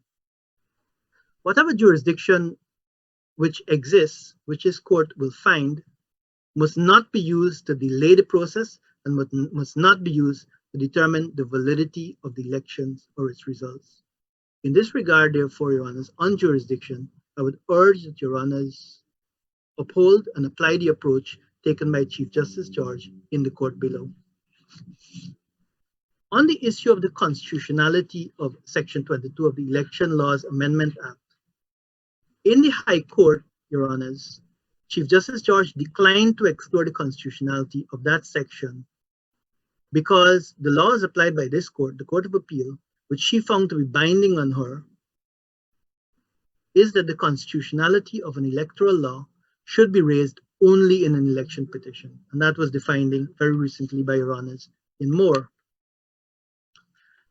Nevertheless, the appellant's arguments are almost entirely premised on the contention that Section 22, and by extension, Order 60 made thereunder, is unconstitutional. The appellant has studiously avoided analyzing the decision, however, of Justice Ellis in the British Virgin Islands High Court in the OECS in Partner Cels Cabet Parsifal against the Attorney General, a 2018 decision relied upon me in the High Court and in this court. In that case, Justice Ellis extensively analyzed legislation with very similar effect to Section 22. After an exhaustive analysis of the jurisprudence developed on the constitutionality of such legislation, starting with the hurdle of the presumption of constitutionality that the appellant has not tried to overcome, Justice Ellis ruled that where legislation gave the power to an authority to legislate in specific circumstances, that power was neither unconstitutional because it breached the doctrine of the separation of powers, nor was it of a type which was unknown or impermissible. In that case, Justice Ellis eventually ruled that the legislation in question was unconstitutional, but that was only because it was far too wide and unconstrained. Once the policy and principles governing the exercise of the power are clearly set out in the legislation as they are clearly set out in Section 22, then there is nothing unconstitutional about such a power. It is very clear that Section 22 is extremely narrow and its parameters are clearly set out within it. The Elections Commission can only act where it is necessary and expedient to remove difficulties in the application of 3 named pieces of legislation and related subsidiary legislation, and the power lasts only up to 3 months after elections are concluded. It is clear that the National Assembly, acting as a rational, reasonable, and informed legislature, pursuing a clear purpose in a coherent and principled manner, created Section 22 to give effect to Article 162, 1B of the Constitution. That is why the power exists, that is why Order 60 was created, and that is why we were able to have a recount done on the circumstances which were, to say the least, controversial. Although this court is likely to uphold its recent decision in Moore to find that Section 22 must be challenged in an election petition, it should give the court no anxiety to do so because Section 22 in my submission is very clearly lawful, constitutional, and necessary to resolve impasses that happened which required Order 60 to be created. On the issue of res judicata, Your Honors, most of the judgment of Chief Justice George dealt with the fact that the issues raised in this case, which is now on appeal from her, were already litigated and adjudicated upon in this very election season. It is quite clear to anyone who looks that Ms. Moore, Ms. David, and Ms. Jones are all relitigating the same issues to arrive at different results.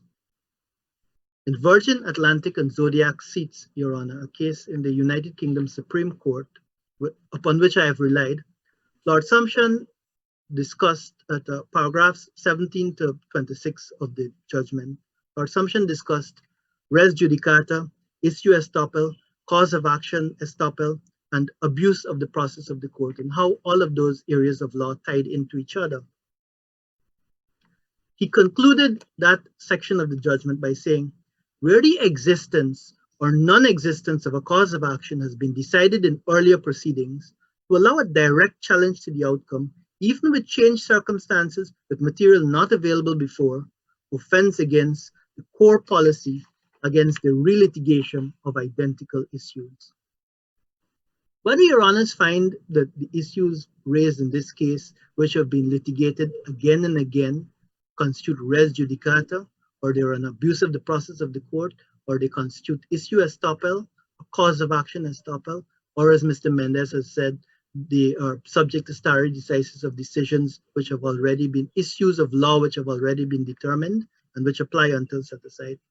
This court has to act. It has to act, and it has to act decisively to prevent persistent relitigation of these issues. Or else there would be no end, Your Honors. There would be no end to these elections.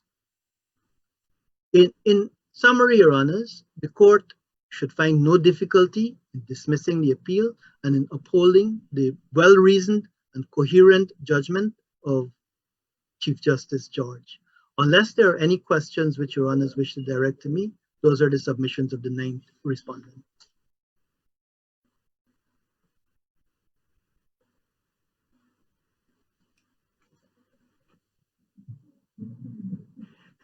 Well, we thank you, Mr. Ramkaran, for your very crisp submissions. We don't have any questions. I'm very grateful, Your Honor. So we will move on to Mr. Ramkaran Sr.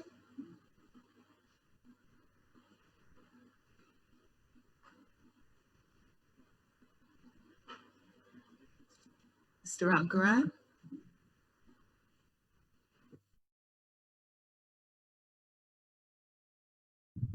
My apologies, Your Honors, I was on mute. Thank you very much, Your Honors. May it please Your Honors. Mr. Mayor Robertson began his submissions by complaining that about the intrusion of politics. I presume he meant in this matter. Didn't give any particulars, so I don't know what he's talking about. But Your Honors, elections are a matter of high politics. And it is inevitable that in cases concerning elections, politics are going to intrude. Mr. Ramkaran, who just spoke before me, displayed the usual type of approach when talking about our electoral history, which courts and other agencies have shown a marked reluctance to entertain. He referred to it as our peculiar electoral history. Your Honor, that alleged peculiar electoral history has informed everything that is happening today. And standing behind that peculiar electoral history is Guyana's peculiar politics. So courts and other agencies cannot close their eyes to what has happened in our past and in our history. And I would like to say that I, for one, am not going to be intimidated by any person or agency from referring to that history head on where necessary. I believe Your Honors would be relieved when I say that I don't think that would be necessary in this case, but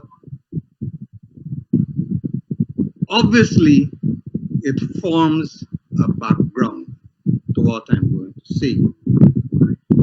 Your Honors, Mr. Jeremy seems somewhat befuddled at the number of persons who have entered appearance in this matter. I think there are 11 respondents, and he brought the case against 4. Well, it reflects only that Guyanese have become, and I think it is because of that peculiar electoral history, Guyanese have become very much interested and passionate about defending their democratic rights when they feel that those democratic rights are under challenge, as in this case. And I believe I speak for my colleagues when I say that that is the reason that so many of us have rushed to gather around to defend what we believe are our democratic rights. Your Honors,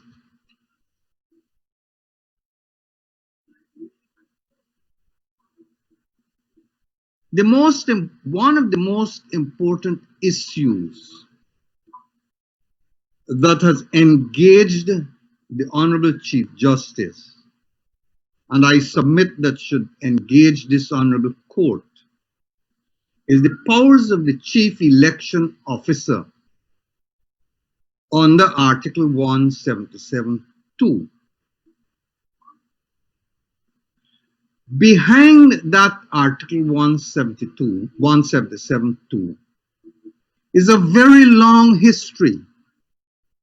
And I know I'm going to try Your Honor's patience when I attempt to review how the role of the Chief Elections Officer has developed vis-a-vis GECOM, on how we have reached Article 177(2) today from what it was in the past. Your Honor, it is alleged that the Chief Election Officer has power to determine what the results of the elections should be, and that the Elections Commission is obliged to accept the determination of the Chief Election Officer. Your Honor, in response to that argument, this is what the Honorable Chief Justice found at paragraph 73. Her Honor said, "I do not agree with the submission that the CEO has a constitutional mandate under Article 177. It is the chairperson and GECOM that have the constitutional mandate. The CEO is a functionary of GECOM, pursuant to Article 161A and Sections 2 and 7 of the Representation of the People Act.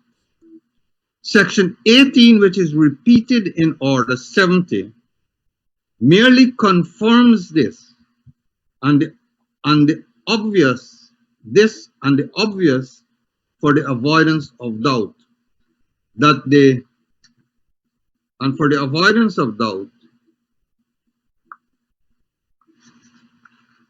CEO cannot act on his own. In this regard, he has certain duties as regards tabulating results as provided for in Section 96 of the Representation of the People Act. Shortly before this, in connection with the same issue, Her Honor said that the chief election officer is not and cannot be a lone ranger.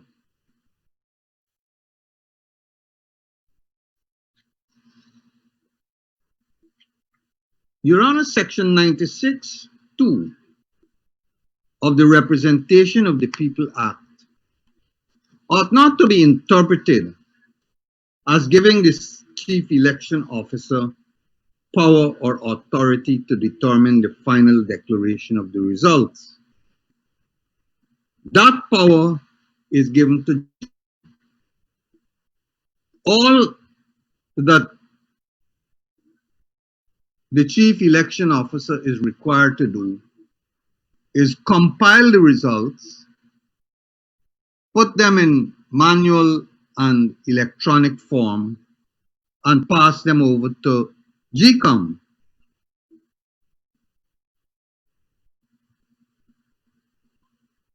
That history, that was not always so.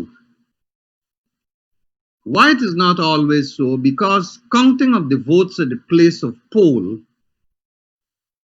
was not always the law in Guyana. This occurred in the 1964 regulations, which became the 1964 Representation of the People Act, which was published in the 1973 edition of the Laws of Guyana, which was, that act itself was extensively amended in 1968. And then after 1968, it was recently published again, and it was substantially amended by about a dozen pieces of legislation. But the most important of those amendments took place in 1968, 1985, and 2000. And the year 2000 is significant, but not mentioned also is the year 1990. The Act of 1968, which by which time Guyana had proportional representation, had no provision for counting of the votes at the place of poll. After the closing of the poll under Section 83, all the presiding officer had to do was to pack up the votes and the election material in a required form and deliver them to the returning officer, who would then, under Section 84, count the votes of the district in accordance with the provisions of that part of the Act. But the chief election officer had an overriding power to change that district, to remove the counting from the district in which the returning officer was located, in the interest of expediency and in the interest of security. Your Honor, Your Honors are not as old as I am and would not recall the events of that era, but they are fresh in the minds of people of my generation about the counting of the votes. Your Honor, in 1990, that changed. What I wish you to note is the power of the chief election officer in that era. The power of the chief election officer to manipulate the place of counting. In 1990, Your Honor, that was changed, the same Section 83. And the presiding officer was required to count the number of votes at the place of poll for each list of candidates. And after those votes were counted, he was required to prepare a statement of poll in many copies deliver them to the officials who were present, and then hand a copy over to the returning officer. He was also required to close off the ballot box in a specific format and under specific rules and deliver that ballot box to the returning officer. Your Honors,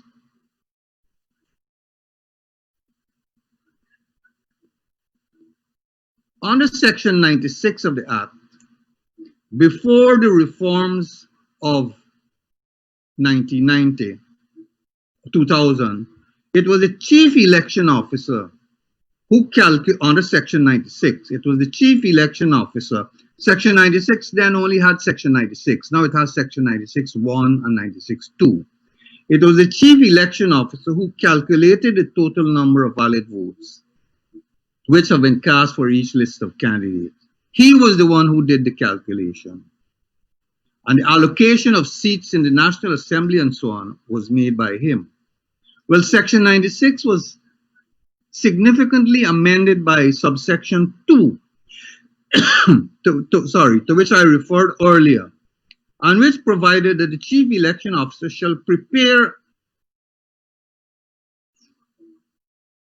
a report manually and in electronic form and hand it over to the commission, which shall then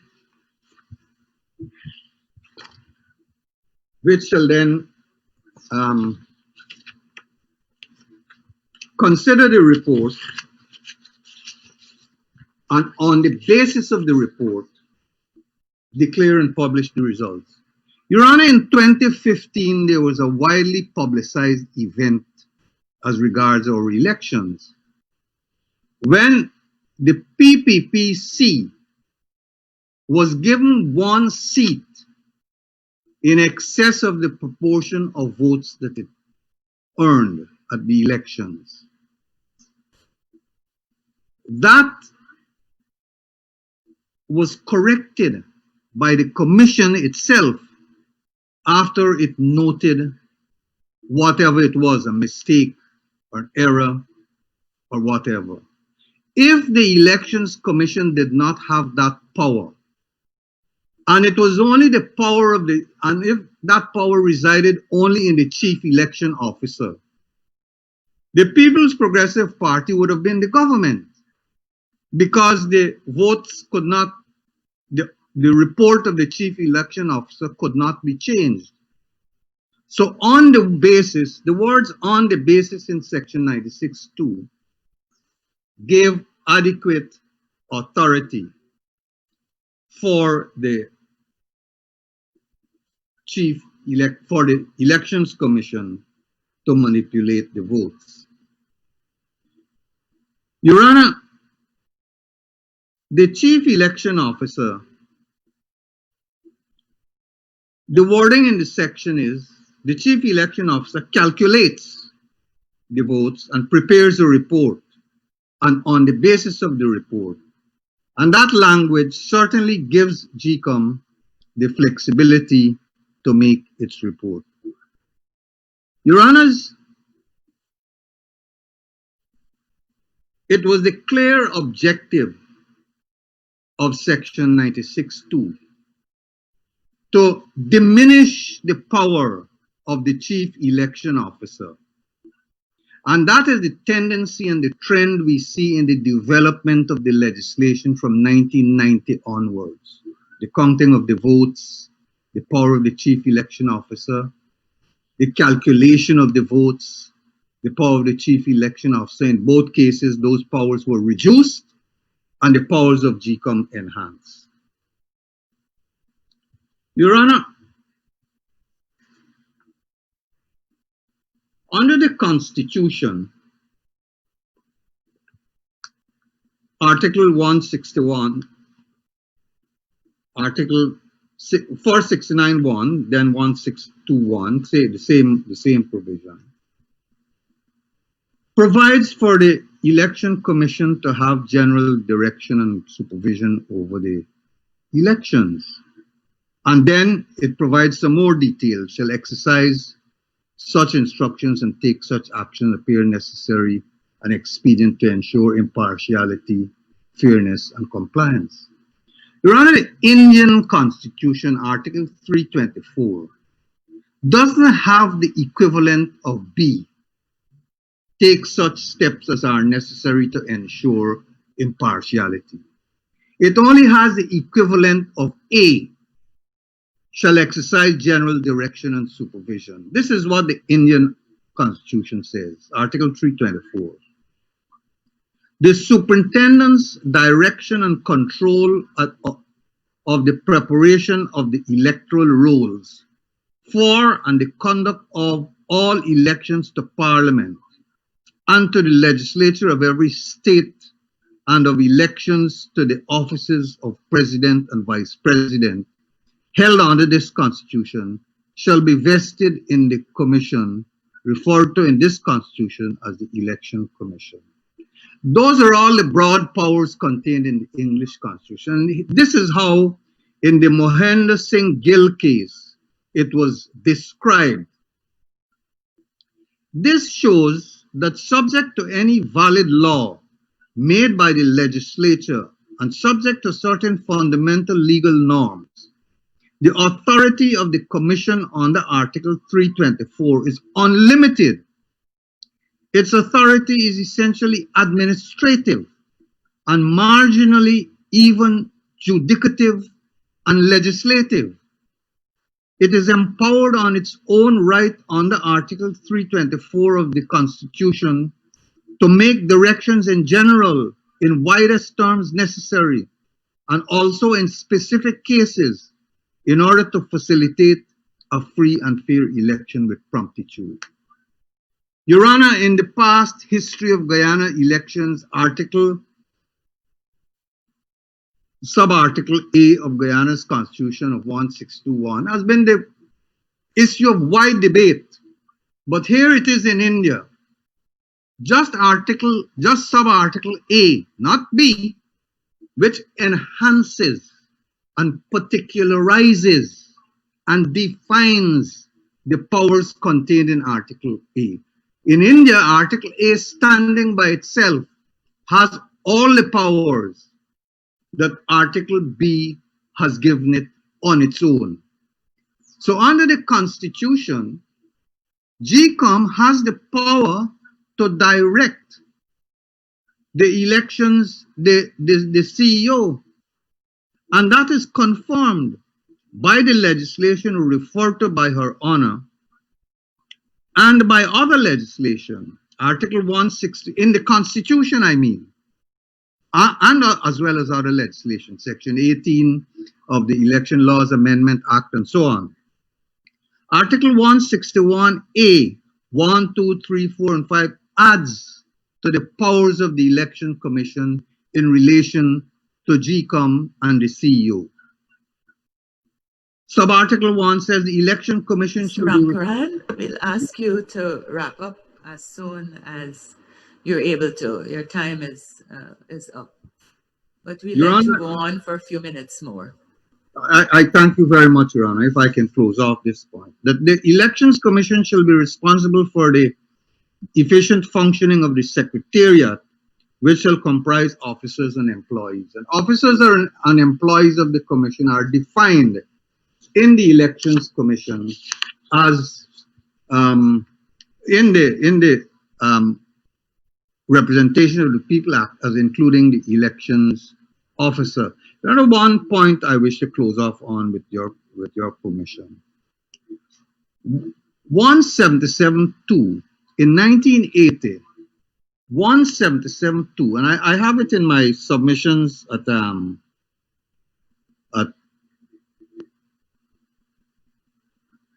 paragraph, from about paragraph 38, 39, Your Honor.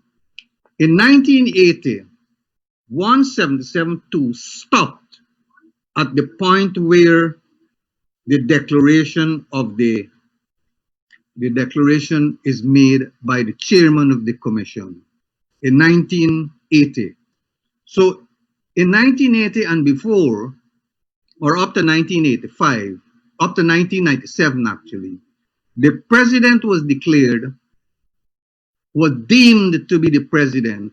Whoever got the higher votes was deemed to be the president and declared by the chairman of the Elections Commission. Later on, it was added that the role of the CEO was added. So by the time the CEO gave a report to the Elections Commission, a president was already deemed to be in existence. So the second half of that sub-article about the CEO was added afterwards. And when he makes his report, we already have a president in place. A president is already deemed to have been elected. And the CEO does not have the power to change that. And that is what, Her Honor, the Chief Justice is trying to say. And that is what I seek to commend to Your Honors. Thank you very much. Thank you, Mr. Ramkaran.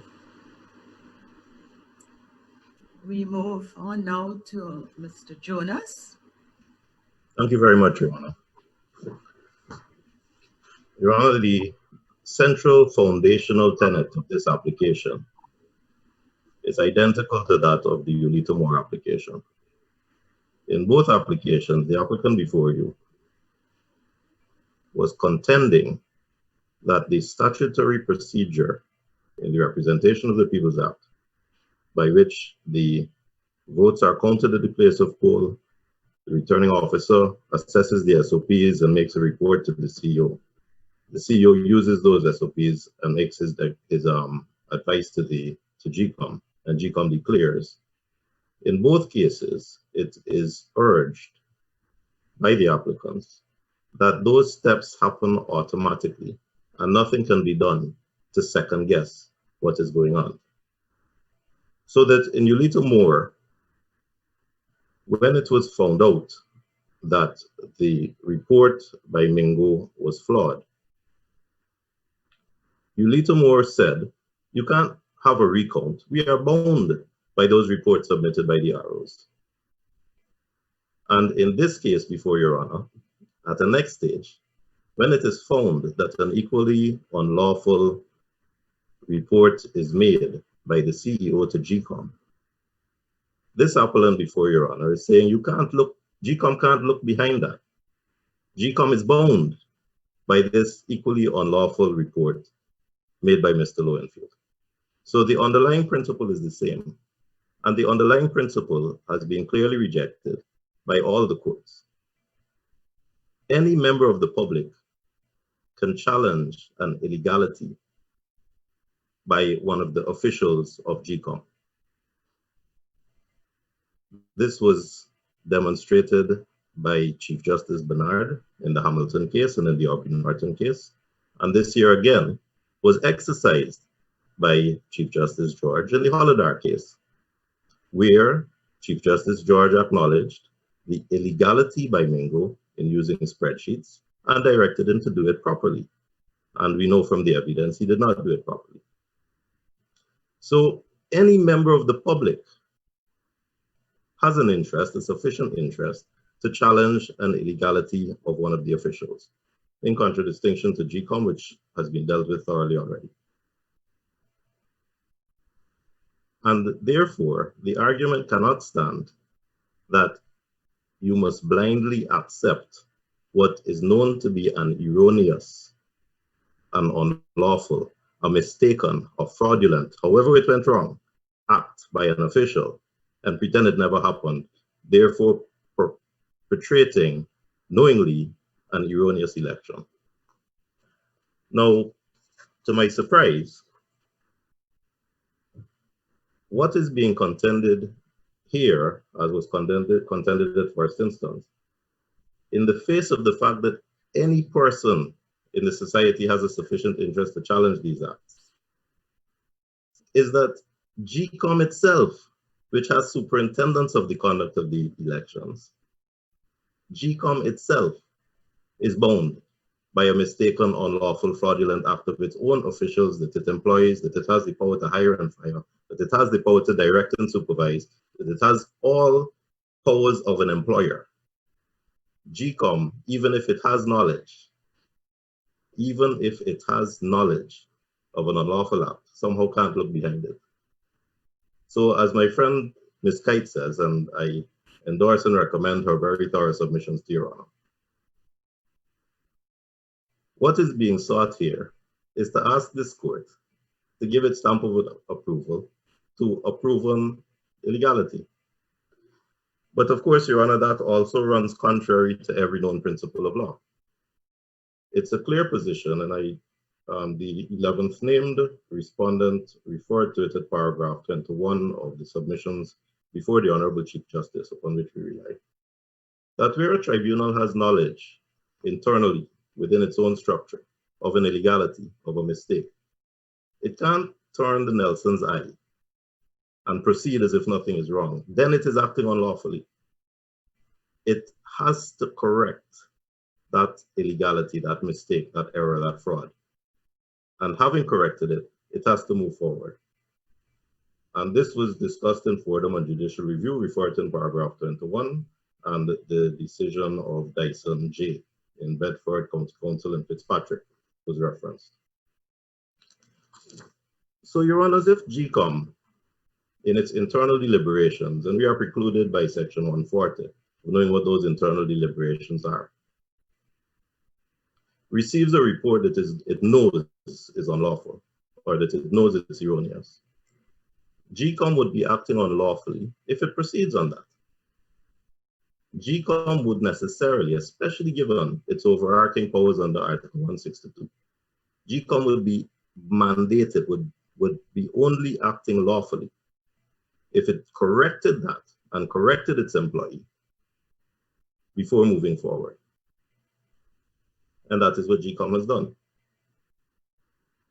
The facts that we know, Your Honor, are that on the 14th of June, the recount having been concluded, GECOM, and GECOM communicates under the legislation, the Elections Law Act, GECOM communicates through its chairman. So GECOM, through the chairman, instructed its chief elections officer to prepare his report based on the numbers of votes as counted in the recount. Now, the appellant before you contends that any report that Mr. Lowenfield thereby submits is binding on GECOM. You can't look behind it. Of course, that was specifically rejected by the Caribbean court in the David case. Because in the David case, when the Caribbean court learned that Mr. Lowenfield had used the excuse of the decision of the Court of Appeal to prefer advice going back and ignoring the recount,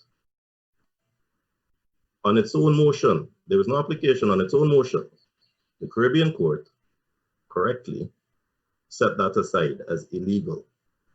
The Caribbean court said he went on a frolic of his own, he acted unlawfully, and they therefore set it aside as void. So the argument that somehow Mr. Lowenfield's report now, this report now made on the 11th of July, is impervious to examination by GECOM, his boss,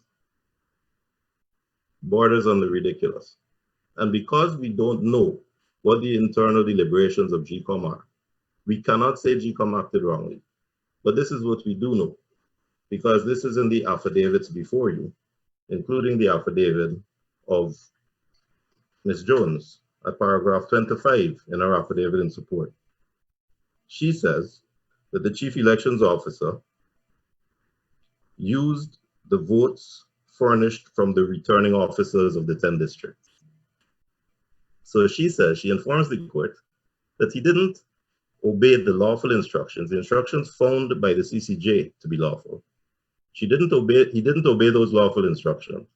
He went back to the proven false report of Mingo, and he used that to make his submission as the premise, the basis of making his submission. And at paragraph 52, Ms. Jones informs that of the letters of 16th June, 9th July, 10th July, and 13th July emanating from GECOM, saying you got to use the recount numbers, as already approved and endorsed in the CCJ. So on the facts before the learned Chief Justice at first instance, the undisputed facts, the facts that are on both sides, we know that once again, Lowenfield ignored the instructions of GECOM in preparing his report. And as the affidavit of Barrett Jaglio says at paragraph 49, the results reported in his 11th July tabulation do not report the results of the recount as tabulated by the CEO and submitted on the 13th of June, pursuant to paragraph 12 of the GECOM order. He went back on his own frolic once again and used votes, used accounts that no one can justify, that is within his own secret knowledge. Now, on the face of that, we know there's an illegality because all of these have been dealt with by the various courts. So we know that Mr. Lowenfield's action in his latest report, which Ms. Jones seeks to convince this court is binding on everybody, including his boss, GECOM, we know that that report is unlawful. I wish to endorse what my friend Mr. Khan said concerning the fact that the appellant before you, is in reality a nominal appellant, represented by the same counsel.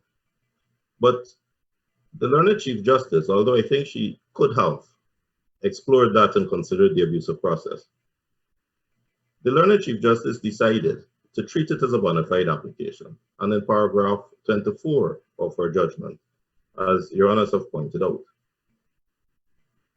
she said, and these are in the words of an expression coined by Mr. Jeremy before her, she said that there was an impasse regarding the decision-making of GECOM because of the obstacle provided by the act of Mr. Lowenfield, which I contend, as is proven and agreed by the CCJ, was unlawful. And this is how she treated the application which was before her. Paragraph 24, she says, I am of the view that the applicant is really seeking the interpretation of the Constitution for a determination whether the chairperson, GECOM, and the CEO are acting lawfully. And it is in this context there can be judicial review. If we can proceed down that road, Your Honors, the only possible conclusion is that it cannot be said that GECOM was acting unlawfully because Section 140 prohibits us from inquiring into their deliberations. But what we do know, and the only possible inferences we can draw, is that they were acting entirely correctly, entirely lawfully, when they said to Mr. Lowenfield, your report of 11th July does not conform to our instructions sent to you on the 16th of June and therefore is unlawful, as was your previous report that was set aside by the CCJ. And therefore, if we treat Ms. Jones' application as bona fide, and we consider the role of the court as acknowledged by Chief Justice George, and as acknowledged in the litany of case law cited by counsel, to smooth this process, the question then arises, how do we deal with this impasse? Now, in my respectful view, and Ms. Kite has said it very clearly, there can't be an impasse with your employee. If you have power to hire and fire, as you do under sections 16, 17, and 18 of the Elections Law Act, and after 2 weeks your employee has failed to do what you tell him to do, the impasse should be very short-lived. He may have collected a salary in June, but shouldn't in July, not after 6 weeks. But that is beyond the realm of this court. The learned Chief Justice may have recognized that and therefore decided not to pronounce on how to resolve the impasse. But I would like to recommend to Your Honors that under Section 25 of the High Court Act, the court in every cause or matter can make all orders that it deems just, that as far as possible, all matters in controversy between those parties may be completely and finally determined, and all multiplicity of proceedings concerning any of those matters avoided. More specifically, in Section 8 of the Judicial Review Act, and I know it's probably unnecessary, but I will remind the court that this application at first instance was brought by way of judicial review proceedings under the Act. The remedies that the court may grant are set out in Section 8. And subsection 3 says that any of the remedies mentioned may be applied for together or in the alternative. And the court may grant one or more of them as law and justice may require, and whether sought in the original application or not. The learned Chief Justice, having correctly come to the conclusion, taking the application as bona fide, and I'm reading from paragraph 24 of our judgment, please. I am of the view that the applicant is really seeking the interpretation of the Constitution for a determination whether chairperson, GECOM, CEO are acting lawfully. Well, if the application is bona fide to say to the court, we need to solve this problem, and she has the power to make any order to solve the problem, and on the face of it, on all the evidence before you, and on the binding decision of the CCJ, we know that Mr. Lowenfield is bound by the instructions given to him by GECOM on the 16th of June, and that Mr. Lowenfield acted unlawfully and his advice was set aside when he did not conform to those instructions. And now, for a second time, he has failed unlawfully to conform to those instructions. The learned Chief Justice was eminently equipped to order that the CEO, in order for the smooth process of these elections, and as he had no choice, because he was under the instructions of GECOM, and because those instructions were in writing and are before the court and are undisputed, and because the result of the recount has already been determined by the CCJ to be the applicable count, and has been determined by GECOM to be the applicable count, and any challenge to that must be by elections petition. The learned Chief Justice was quite equipped to say that she is issuing an order to Mr. Lowenfield, directing him to produce his advice on the basis of the letter sent to him by GECOM, because he has no choice. And that is the crux of the mandatory order. There is no other legal option available to him. He cannot second guess it. He cannot go back as he purports to do and use Mr. Mingo's report. He cannot go back as he purported to do and was set aside and invent his own numbers and disenfranchise 100,000 voters. He is an administrative functionary and has no choice. He got to do maths. And the maths, as instructed to him, are based on the recount numbers. And given that the learned Chief Justice had all those facts before her, it was open to her to direct him to do so. And with great respect, it is open to this court, as a court empowered under the Court of Appeal Act, to make any order which could have been made at first instance, to make that order. And I respectfully point out that in the David case, the Caribbean Court of Justice, without any formal application, made an order setting aside Mr. Lowenfield's decision because it was unlawful, and there was no other possibility but to treat it as unlawful. And I know your honors have asked about the impasse.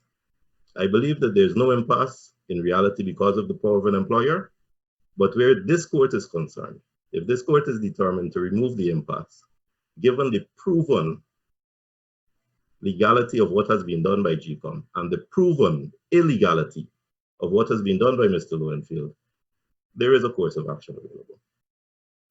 If I can be of no further assistance to your honors, I would like to endorse and recommend to you the submissions of Ms. Kim Kite and Mr. Kashir Khan, and I rely on my written submissions. Thank you, Mr. Jonas.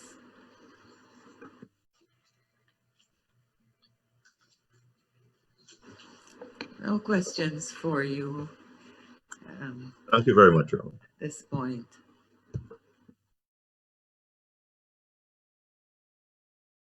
Mr. Dattadin? Thank you very much, Your Honors. Good afternoon. We rely on our submissions and the issue of jurisdiction, as we have outlined. We would just like to add a little bit to it because of some of the earlier submissions. Your Honor, it is our position that the court has a very narrow jurisdiction to supervise the conduct, and we have outlined why that has arisen.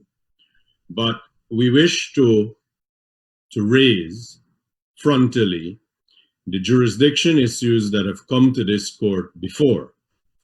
The issue of jurisdiction arose in the Ulita Moore case as to whether or not the court had jurisdiction to hear that matter. The majority of the court said that there was. The minority of the court, we respectfully say, as was borne out by David, had rightly concluded that because it concerned directing GECOM what to do, meaning at that time the issue was whether or not a recount could have been done, that there was no power for the court to direct GECOM and its hand. Now, Your Honor, if we could just go forward quickly to David, the minority view was again upheld in David as it relates to jurisdiction when the CCJ upheld it, and the view was that the conditions that were required under Article 177, that is an elected president, someone had to have been elected, that was a condition precedent, and in fact, the Caribbean Court of Justice ruling was there was no real issue to be interpreted in the Constitution. But Your Honor, these proceedings are slightly different. These proceedings fit into the mold of the trilogy of cases of Norton, Hamilton, and Hollander. And the court would have jurisdiction for a very limited purpose. The purpose, as we have identified in our submissions, Your Honor, is really whether a statutory officer is doing his statutory duty. Now, in those proceedings that existed before, and indeed in Hollander, what was ruled is that a statutory officer, as opposed to a member of the commission, there being a distinction between the two. In Hollander, it concerned a direction towards Mr. Mingo, who was not using the statement to polls to do his tabulation. In Norton, it was directed again to the CEO, and indeed it was in Hamilton. But if we could just go through it just briefly, as a general rule, the court would have the ability to review the act or conduct of a public officer. But there are obstacles in the path of that. Firstly is Section 140, which says that you can't receive the deliberations or nor can you look at the conduct of the commission. That, respectfully, Your Honor, does not apply to the Secretariat.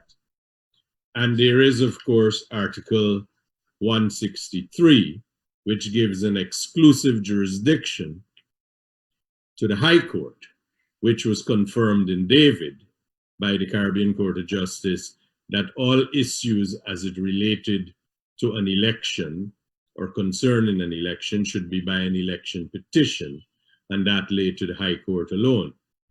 Now, Your Honor, if we look at the present appeal that is before— Mr. Dattadin, just for clarification, you are is it your argument that the situation that arose in Ulita Moore was not amenable to to determination on the Section 140? If at the time in Ulita Moore the complaint was that on the question of supervision, that the commission was going beyond its powers. So how should the jurisdiction have been based, that narrow jurisdiction in the Ulita Moore case, which the court assumed what should it have been based on, you say? Your Honor, with respect to the court, there was no way for this court to have received the evidence of what GECOM was doing. Section 140 of the Representation of the People's Act prevents receipt of that information. It is different if it were an elections petition.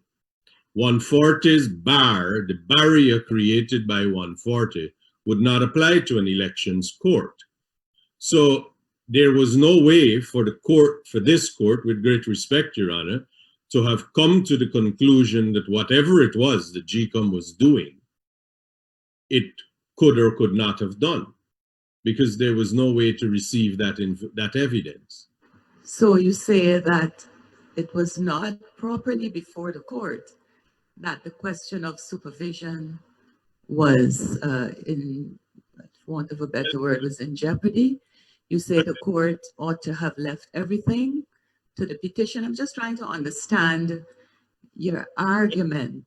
So, for example, if there is affidavit evidence, as there was in that case, of arrangements that appeared, or maybe, let's leave it like that, appeared to compromise the powers of the commission during the election process, you say that was not amenable to judicial review, should have been left to the election court? Just clarify, please. Your Honor, as far as it relates to the conduct of the commission, respectfully, yes, Your Honor. As far as it relates to members of the Secretariat, not so. Because Section 140 really only refers to what the commission does, not to what the Secretariat, which is the CEO, the Deputy CEO, and the rest of staff. But the 6 commissioners and the chairman are insulated.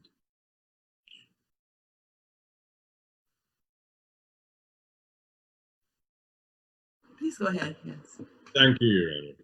Your Honor, in dealing with the present appeal, just for completeness, Your Honor, this appeal is against all of the decision in the court below. And there are 23 grounds of appeal, and the appeal is stated to be against the whole of the decision. I would have thought that it meant that the jurisdiction issue that the appellants were against the court below taking jurisdiction. It appears from their submission that that is not so, but we would move on. The general observation, if we can take that into consideration, Your Honor, we can't keep doing the same things over and over. There are specific things that have been repeated throughout our courts. Section 22, Article 162 and 163, and Order 60. Now, Your Honor, what was submitted earlier this morning by Senior Counsel Jeremy was that Section 22 is unconstitutional. Respectfully, Your Honor, if I can reply to that, briefly, in Moore, this court decided that it wasn't, but even if it was, or if there was a challenge to it, it had to be by an election petition.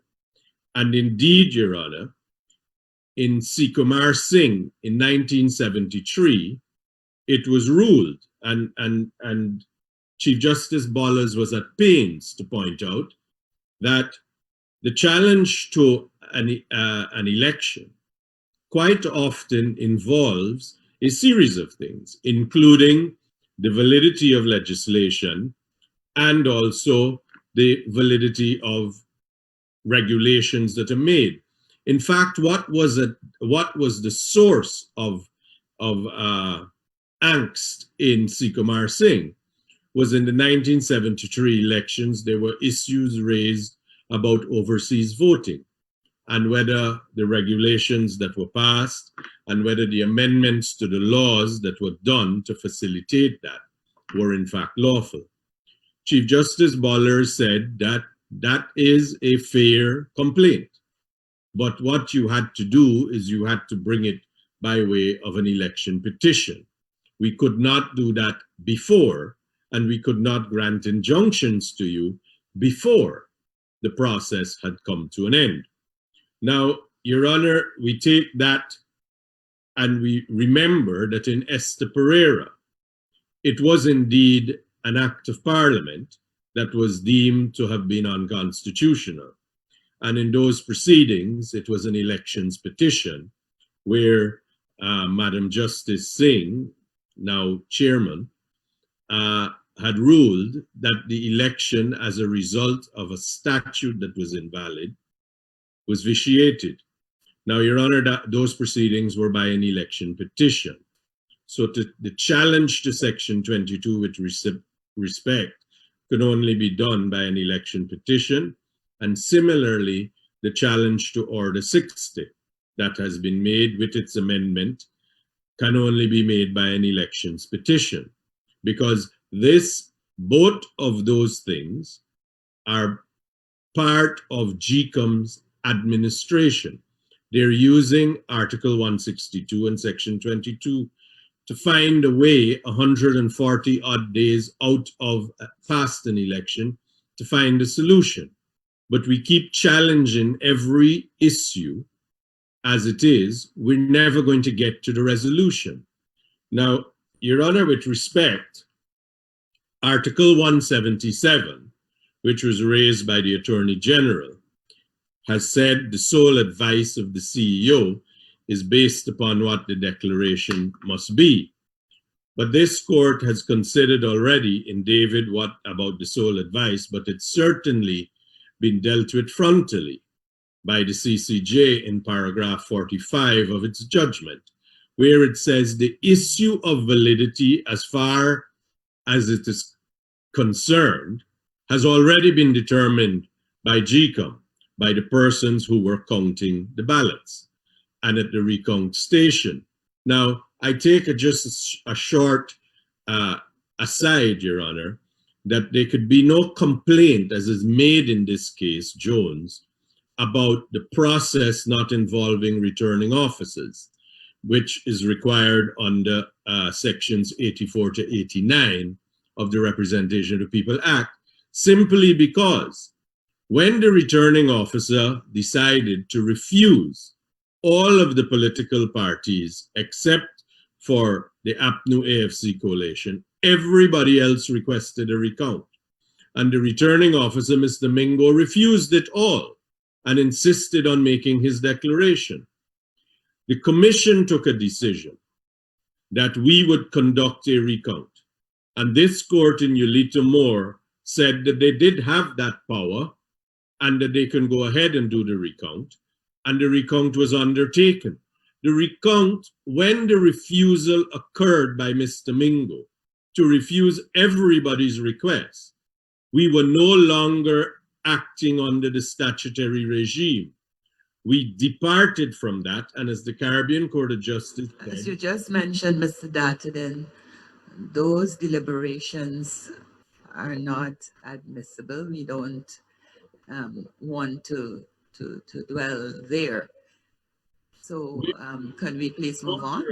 We dwell on David's ruling that the order made, Order 60, was made to assuage the difficulties that had arisen, and that in the interest of what had transpired, GECOM made an order. And that order was the basis of a recount, which was, by all accounts, what it was. And the court below, Chief Justice George, said that events had overtaken the original declarations because the recount demonstrated that the declaration, at least in District 4, was fanciful. It was a fantasy. It was not based on what was in the ballot boxes. This is public knowledge and known to everyone. So with respect, Your Honor, when the Attorney General, if I could go back to his submission, that it had to be on the sole advice of the CEO, it didn't mean that Mr. Lowenfield could do what he wanted.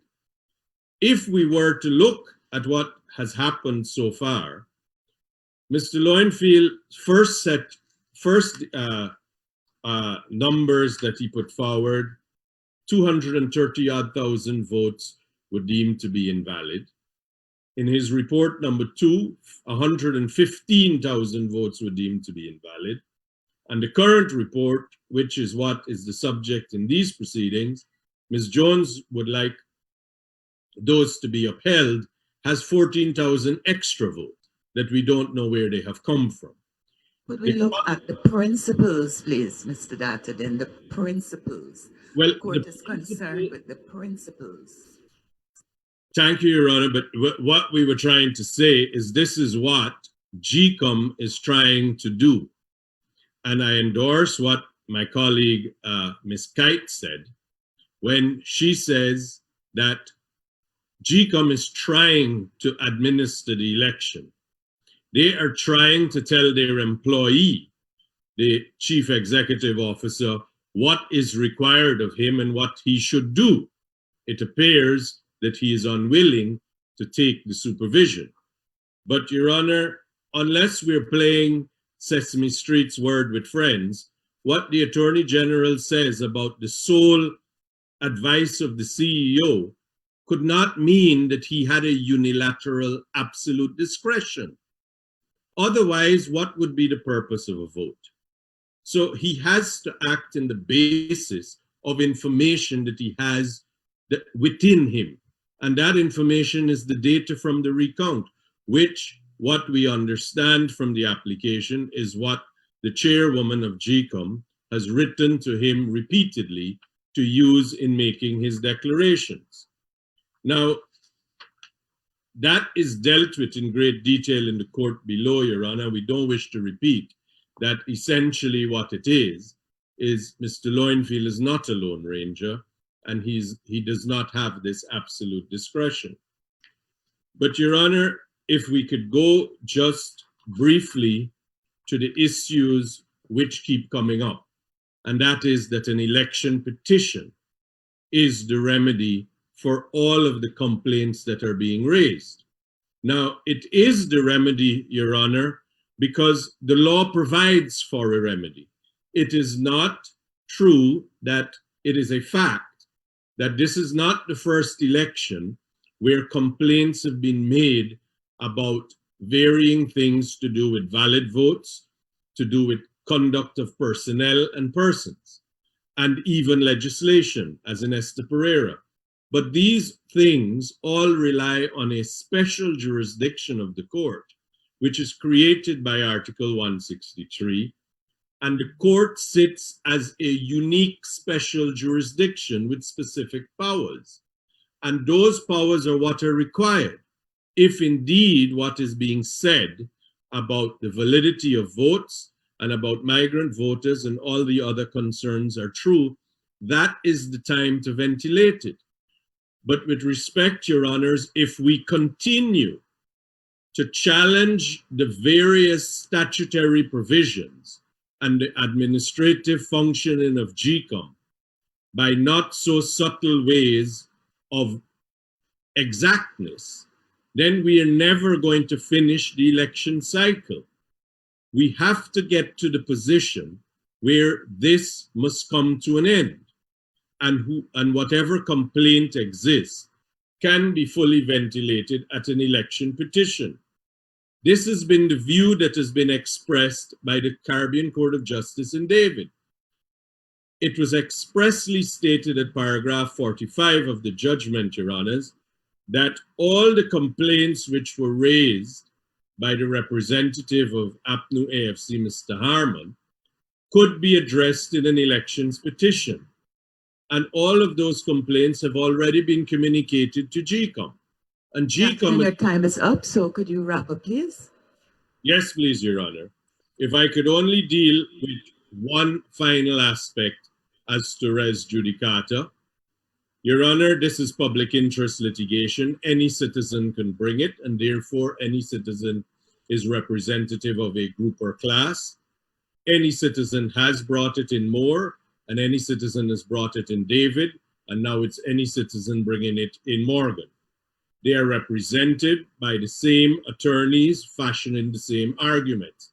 My colleague, Mr. Khan, pointed out just how much it has gone down that road, and we wish to raise to the court that res judicata issue estoppel must apply. Additionally, we wish to endorse what my friend Mr. Jonas and Mr. Khan has said as it relates to the powers of this court.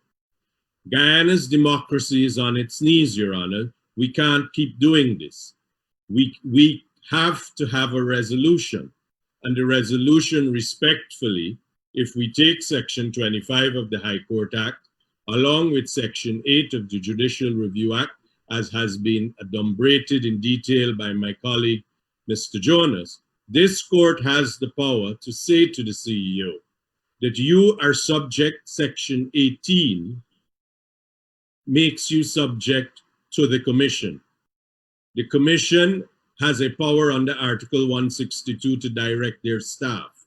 You have been directed to do something, and you should do as you are directed.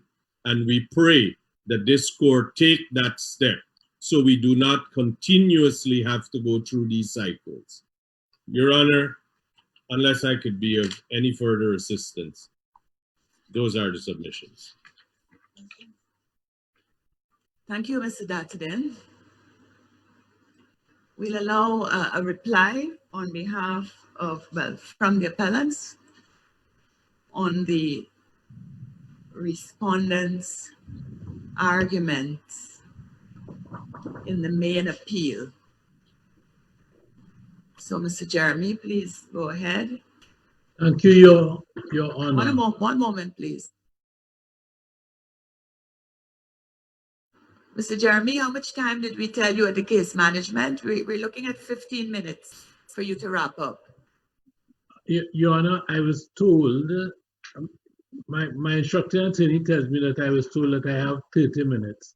I think it is impossible for me to reply to 10 respondents, 4 of whom I have sued, and 6 or 8 of whom... Okay, yes. Okay, go ahead, please. We may have told you that at the case management, so we'll stick to that. Thank you, Your Honor. Your Honor, I must begin on an unfortunate note, but it is my duty as counsel to make the arguments that I must make. My learned friend, Mr. Jonas, and accompanied ably by his 2 colleagues, I believe Mr. Khan, I don't wish to name anyone without just cause, and Mr. Dattadin, for their respective clients, have said words to the effect that because I and my team, we act for the 3 applicants in the respective proceedings, that brings us, and I include by the use of the word us, that brings us within the res judicata principle. That is wrong. It should be condemned, and my colleagues should be ashamed to make that submission. It is not a submission that has been made by anyone else. So I take umbrage at the fact that, and I repeat, that Mr. Jonas permits himself to say that the Chief Justice treated the application as a bona fide application. Your Honor, she had no choice but to do that. It is a bona fide application. And my learned friends ought to reflect on what they have implied, that it is not in fact a bona fide application. The Chief Justice treated the application as a bona fide application because it was a bona fide application within the law and within the permit of the apex court, the Caribbean Court of Justice. Now, in the same breath, he suggests that we are somehow debarring our clients, the fact that we are doing our legal and ethical duty to represent our clients, that we are barring our clients from raising or from dealing with the issues of res judicata which have been raised. Now, I would just like to, having put that aside, I would just like to speak to the following issues. I'm going to deal with the application and what my learned friends have, all 10 or 8 or 6 of them have said of the applications. I'm going to speak to res judicata and what they have spoken of in respect of res judicata. I will then turn to section 22, and in particular, the argument of addressed at length in Petria by my learned friends of Petria and Sikuma, that now is not the time to raise that allegation, the allegation that the section is unconstitutional. If not now, when? I'll turn then to the declarations that they say should properly be set aside, and I will close by that, and I will not deign to use an adjective on the submission of Mr. Jonas, that your lordships have the power to essentially fire the chief executive officer. So I will treat with that under the heading that the CEO can be compelled to defy the law, which is what they seek to do.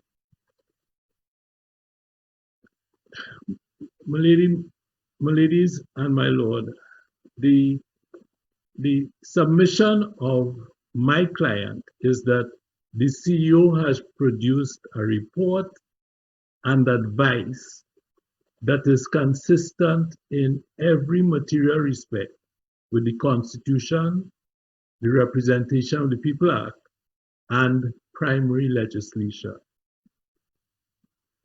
To base any report on Order 60 as amended, as the others argue, would be wholly inconsistent with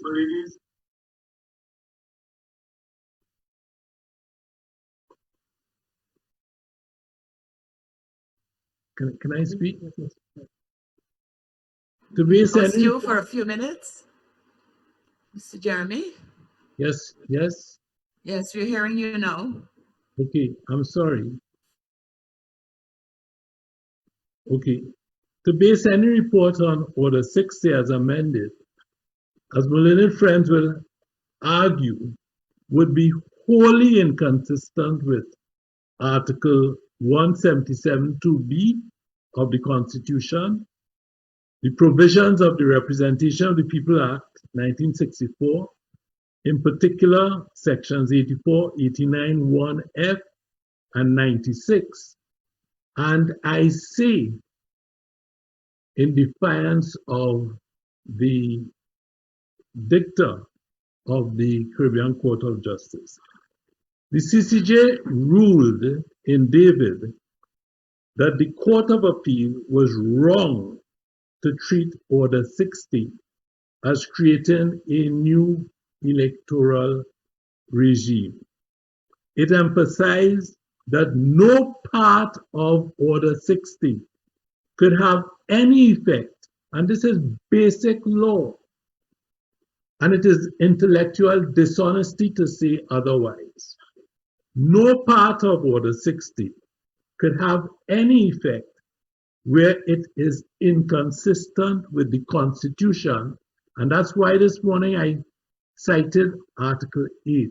The Constitution is the supreme law. It emphasized that no part of Order 60 could have any effect where it was inconsistent with the Constitution or primary legislation. And it observed that this was a supreme law. It emphasized that no part of Order 60 could have any effect where it was inconsistent with the Constitution or primary legislation. And it observed that this was a matter of elementary constitutional law. I happen to teach, and this is one of the first principles that is taught. Order 60, Your Honors, is deeply flawed. It is beyond redemption. The CCJ also observed that it is for GECOM to ensure that the election results are swiftly declared in, and I reiterate this point, in accordance with the laws of Guyana.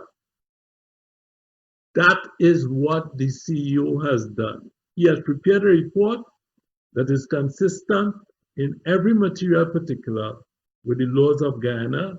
He is absolutely correct in taking that course, and to urge your lordships to fire him for that.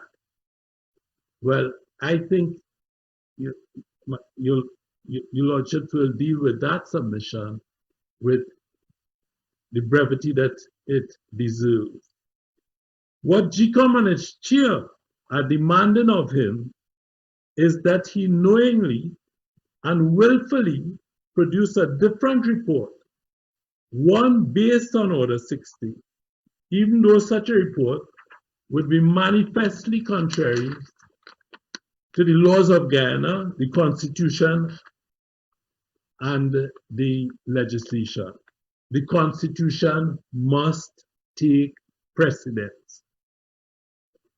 GECOM and its chair must accept the advice of the CEO's most recent report and act in accordance with sections 177, Article 177, 2B of the Constitution.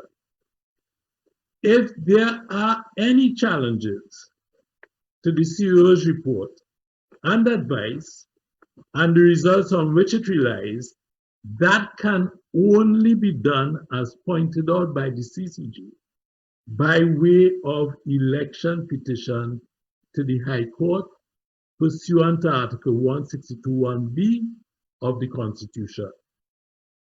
It is the High Court that has, and I emphasize these words, exclusive jurisdiction to determine the questions that the chairperson of GECOM seeks to arrogate herself. So the choice is plain, and it is simple. Which is to take precedence? The tertiary legislation of Order 60 or the fundamental provisions of the Constitution and primary legislation contained in Section 96 of the ROPA? My client submits there can be only one lawful, legitimate answer. The Constitution and the ROPA must prevail. The court should find that the CEO is correct. GECOM and its chair are under a statutory obligation to accept the advice that he has tendered in his most recent report. GECOM and the chair must now ensure that the results contained in the CEO's report are swiftly declared, as some of my colleagues have asked for, in accordance with the laws of Guyana. Swiftly. The inescapable fact is that those responsible for framing Order 60 inexcusably, and I heard Ms. Kite, I heard her submissions, I heard her make bold to speak of fraud today in this court.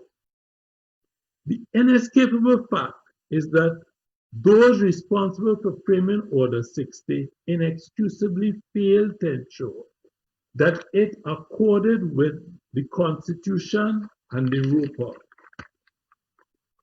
We have now been put right by the CCJ with some basic law on the primacy of one piece of legislation, the supremacy of the Constitution. Order 60 is fatally flawed. It is beyond redemption. As I said in the quote below, all the king's horses, all the king's men cannot put this piece of subsidiary legislation back together again. And that is something I learned when I was 5 years old. Humpty Dumpty, it's a nursery rhyme. Order 60, as far as the preparation of the CEO's report is concerned, is quite frankly hopeless. The CEO, faced with that stark reality, has done the very best he possibly could to salvage the elections. That is to say, he's counted all the votes that are valid within the meaning of the ROPA and Article 177 2B of the Constitution. My learned friends, Mr. Mendez for Jagdio and Ali, who cried plaintively, fraud, fraud. The place to make those cries are in an election petition pursuant to Article 163 2B of the Constitution. That is where such allegations can be investigated and decisions made as to whether they are well-founded or not. Now is not the time, it is not the place. What we are concerned with here are questions of constitutional law, not a trial on unproven and even fanciful allegations concerning the conduct of the elections. And that's what I propose to say on my overview. Now, in respect of res judicata, everyone here knows, and this is again something that first-year law students will help us with.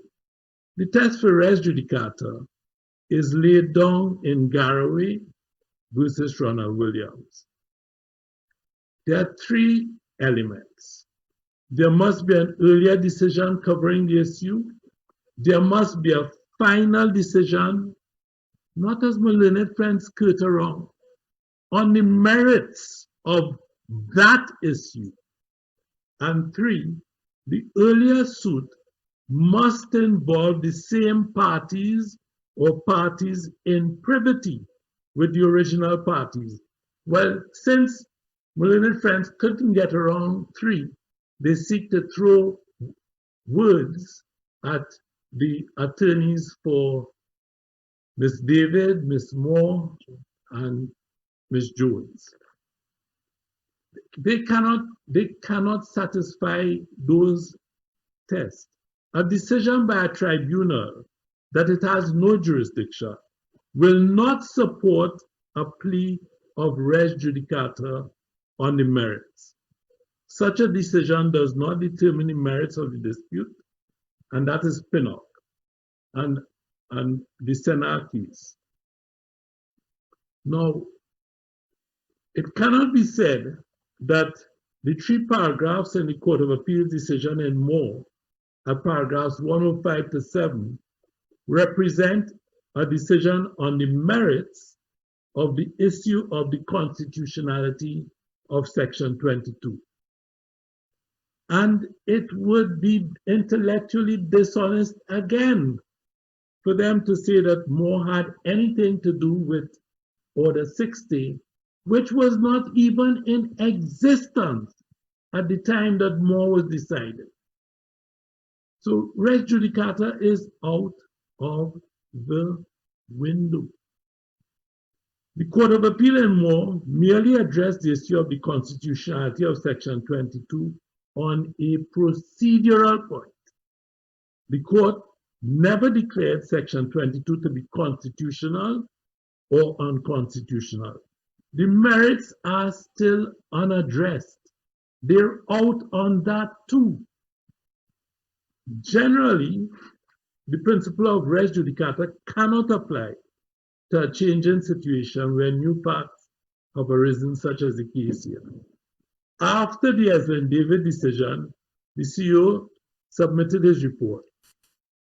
That's at paragraph 61 of the affidavit of Jones. GECOM has refused to accept the report and they did that on the 11th of July 2020. That's at paragraph 61 and 62 of the affidavit of Jones. Mr. Khan says both Moore and Holliday are final decisions.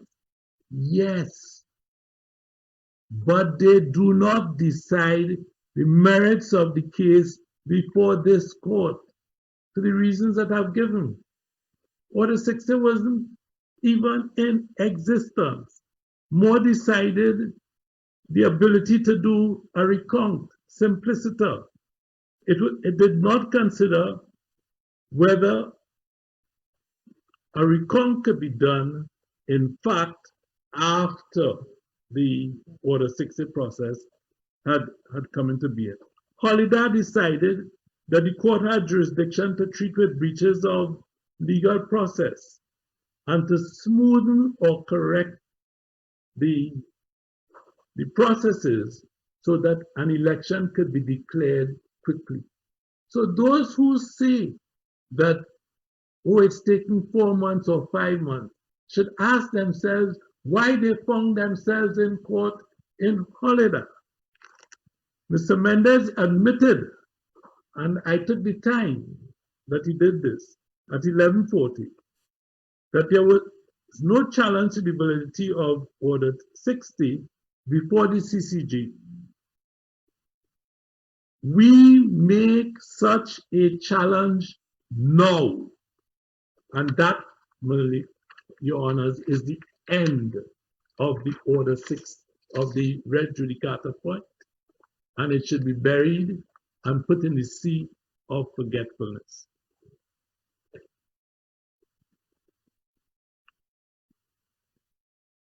Now, if I could turn to Section 22 and the constitutionality in respect of Petrie and Sikumar Singh. To resolve the impasse, this court is required to make a determination as to the constitutionality and or the extent of the powers of GECOM under Section 22 of the Election Laws Amendment Act. Petrie and Sikumar Singh are both distinguishable. They are not similar to the case at bar.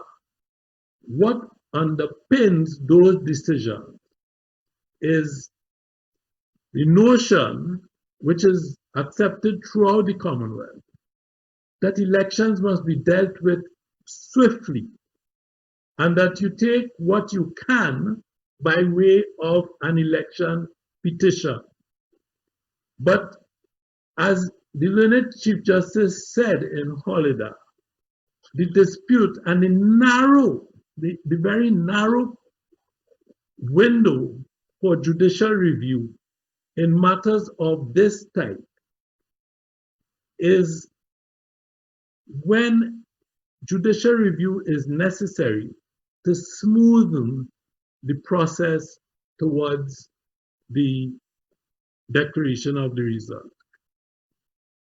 So both of those cases dealt with, Petrie and Sikumar Singh dealt with the constitutionality of legislation which sought to prevent an election. And the court said, understandably, no, we have no objection.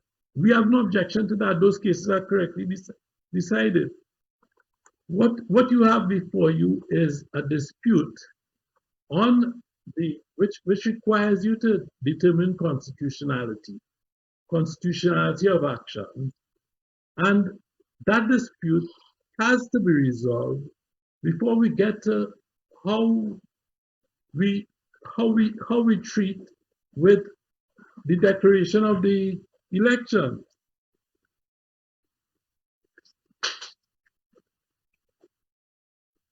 Now, I turn in the time that I have left to the declarations. And my little friends say that the declarations are to be set aside. But You have 5 minutes, Mr. Jeremy, 5 minutes left. thank you, Your Honor. But even Order 60, as flawed as it is in the recital, it says, and whereas the declarations of results pursuant to Section 84 and so on have been made. When declarations have been made, there is but one way to treat with those declarations which have been made. It is by way of an election petition. We know that. And the two Indian cases that I cited are on all fours. In Sala versus State of Maharashtra and Sundar Singh versus State of Haryana. In those cases, Ms. Kite's plaintiff remarks about fraud. We are the ones who say fraud. This court is not the venue. It is an election court that deals with that. In those cases, the facts were quite clear that errors were made. Candidates who, it was discovered afterwards, had received more votes were declared to be defeated at the polls. But the court upheld the erroneous declarations since there exists no power at common law or in equity for the court, far less a public executive authority, far less a chairperson, to set aside, modify, replace, or alter declarations which have already been made. That was something that existed only in the House of Representatives historically, and that jurisdiction was transferred to the courts by statute and by virtue of Article 163 of the Guyanese Constitution. See Petrie at page 300 and 300C. Now, I turn to the last point that was raised by my learned friends, who urged you to essentially issue an order to fire the CEO. Your Honors, the CEO... I didn't think that was what the court was being urged to do. So Jeremy, my understanding was that we ought to, as the Chief Justice ordered, follow that same path. That was what I understood the submission to be. Okay. I stand corrected. Mr. Jonas said, as I understood him, that the court ought to make similar orders, but certainly not to step in as an employer. I didn't understand that was what he was urging. So anyway, let's move on quickly, Mr. Jeremy. Your time is, I think, up. Yeah, well, my lady, but we'll let you wrap up in a few seconds. Yeah. Well, my lady, GECOM can't use Section 18 of the election laws to compel the CEO to commit an illegal act. Quite usefully, the 7th and 8th respondents rely on the authority of the Prime Minister versus the Governor General. That's 2001 at page 432, in which it is stated that an advice, we say an instruction, contrary to law or lacking legitimacy, or which is unconstitutional, cannot be the advice contemplated under the relevant act. In this case, the only advice contemplated for the chair to act upon under Article 177 is the advice of the CEO rendered pursuant to his independent discretion. We say that the CEO was quite correct in rejecting the instructions to act in breach of the RPA. And contrary to what my learned friends say, if you didn't say to fire him, he said something about employer and what he knows what an employer does.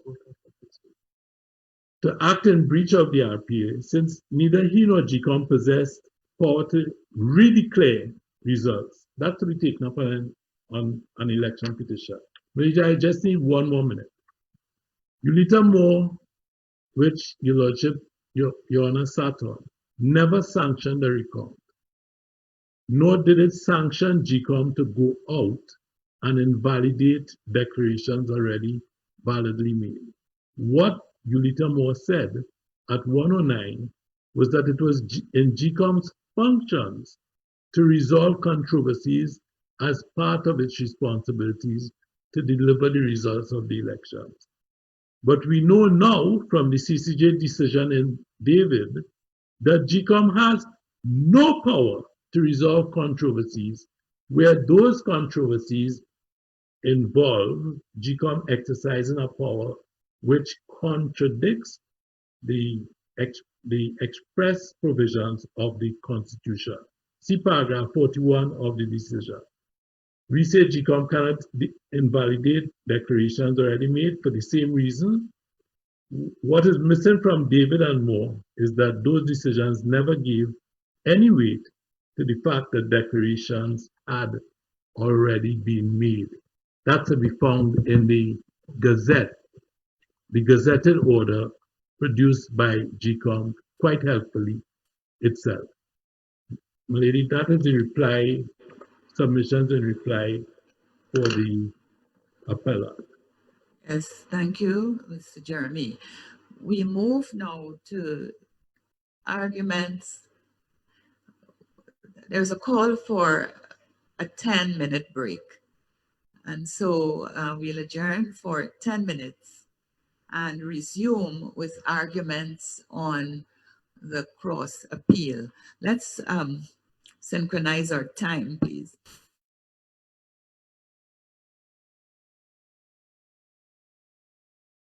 We'll be resuming, we're taking the time now to be 2:10. We'll be resuming at 2:20 with arguments on the cross appeal. We'll start with Mr. Mendez. He filed the first cross appeal. We'll give him 15 minutes on his argument, for his arguments, followed by the Attorney General, 15 minutes, and then we'll allow Mr. Jeremy 15 minutes. Mr. Mendez and Mr. Williams, you would want your final replies after that? Mr. Mendez, would you want? Well, as I thought Mr. Jeremy had already dealt with my cross appeal, but certainly if he's been allowed to reply and to repeat his objections to the cross appeal, then I would want to respond, please. Pardon me? Yes, I would want to respond as well, if Mr. Jeremy is going to reply. Your Honor, Mr. John Jeremy, Your Honor. Yes, Mr. Jeremy. I am finished for the afternoon. I do not need to reply to whatever Mr. Mendez has to say. I see. Thank you. So we'll allow Mr. Mendez 15 minutes and Mr. Williams 15 minutes on their cross appeals and close off the arguments at that point and today's hearing. So we'll be resuming at 2:20. Thank you. Much obliged.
Misenga Jones versus the Guyana Elections Commission and others.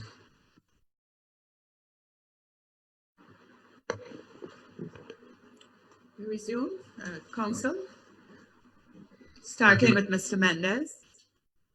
Thank you very much, Your Honor. If I may address the question which you had directed my attention to earlier today, Your Honor, in relation to the reach of Section 140 of the Representation of the People Act. You asked me whether that section covered functions of the Elections Commission vested in it by the Constitution. My respectful answer to that question is decidedly yes. What Section 140 says is no question whether any function of the Elections Commission or any of its members has been performed validly or at all shall be inquired into in any court. It says any function, it doesn't say any function vested in it by statute other than the Constitution. It refers to any function. And I would have asked you to read that in conjunction with Article 162(1) of the Constitution, which says that the Elections Commission shall have such functions connected with or relating to the conduct of elections as are conferred upon it by or under this Constitution or subject thereto any act of Parliament. So the functions of the Commission consist of those functions vested in it by the Constitution, those functions vested in it by the Representation of the People Act, as well as the Election Laws Amendment Act, in particular Section 22. So all of those are functions of the Commission, and they are all caught by Section 40. So prima facie, therefore, what Section 40 means is that none of those functions can be inquired into except on an election petition. Now, Your Honours, that is in fact, I believe, the view of His Honour, Mr. Justice Prasad, who, when he expressed in his dissenting decision in the Eureka Moore case, which you would see at paragraph 25, I will not read it in order to save time, but he expressed his view there that Section 40 precluded the court from trespassing. Now, as we pointed out in our submissions, the Eureka Moore decision must now be read in light of the decision of the Caribbean Court of Justice in the Eslin David appeal. And you would have seen from our submissions that we pointed out that the CCJ applied the general principle that is an important part of election law, that challenges to the validity of an election must be brought after the election is declared and not before. So that, with respect, that principle is inconsistent with any court intervening to question anything that the Commission has done that goes to the validity of an election before the election is declared. And you will have seen at paragraph 40 of the judgment, the court says this is the CCJ, the exclusive jurisdiction of the High Court through Article 163 to determine, among other matters, any question in relation to whether an election has been lawfully conducted or the result affected by any unlawful act or omission was naturally unaffected by Order 60. That article is constitutional in character and it establishes a comprehensive regime for challenges to the election. I repeat, it establishes a comprehensive regime for the challenges to the election. And you'll recall that in the previous decision of the court in Ram, the court specifically relied on the Petrie decision. So the court was obviously aware that even constitutional issues challenging an election would have to be brought by way of election petition. And in the last line of paragraph 40, the court said this process and utilization of it are fundamental to the electoral system, the legitimacy of elections and democratic governance in Guyana. And then later on in paragraph 47, in the last sentence, the court said, whatever allegations of irregularity attended those votes, and we neither agree nor disagree as is the existence of such regularities, must be adjudged by the High Court under Article 163, as was correctly stated by the chairperson of GECOM. And it's important that in that sentence, the CCJ footnoted a reference to Section 140 of the Representation of the People Act, which it said provides that questions as to the performance by GECOM of its functions are to be inquired into pursuant to the jurisdiction conferred by the Constitution under Article 163. With respect, Your Honors, the decision in Ulita Moore that the court can intervene to review decisions of the Commission on the basis that they have acted contrary to the Constitution or unlawfully do not sit well with those pronouncements of the CCJ.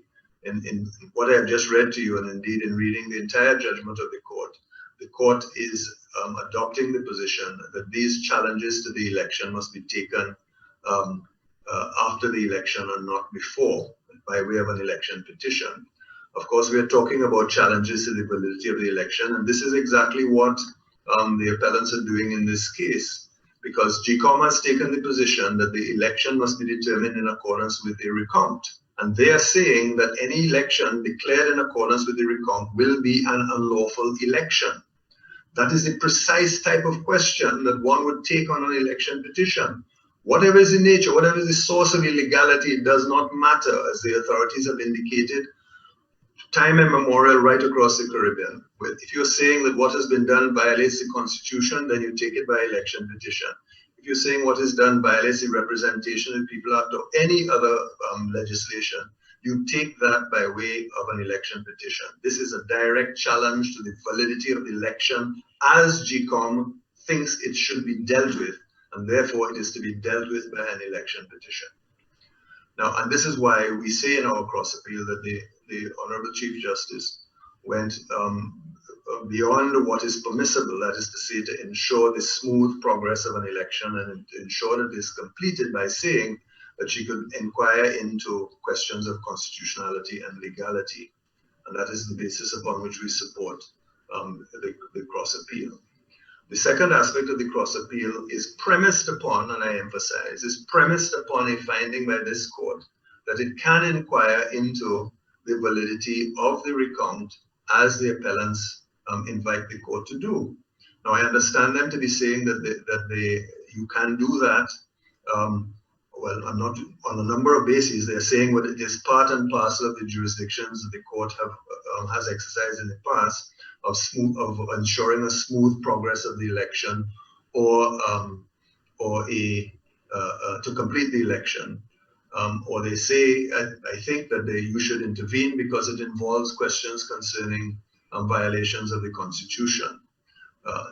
That is the basis upon which they're saying that you can intervene at this stage. And we respectfully submit that if you are going to exercise a jurisdiction on any of those bases, then they logically and fairly, you cannot exclude a challenge to Mingo's declaration.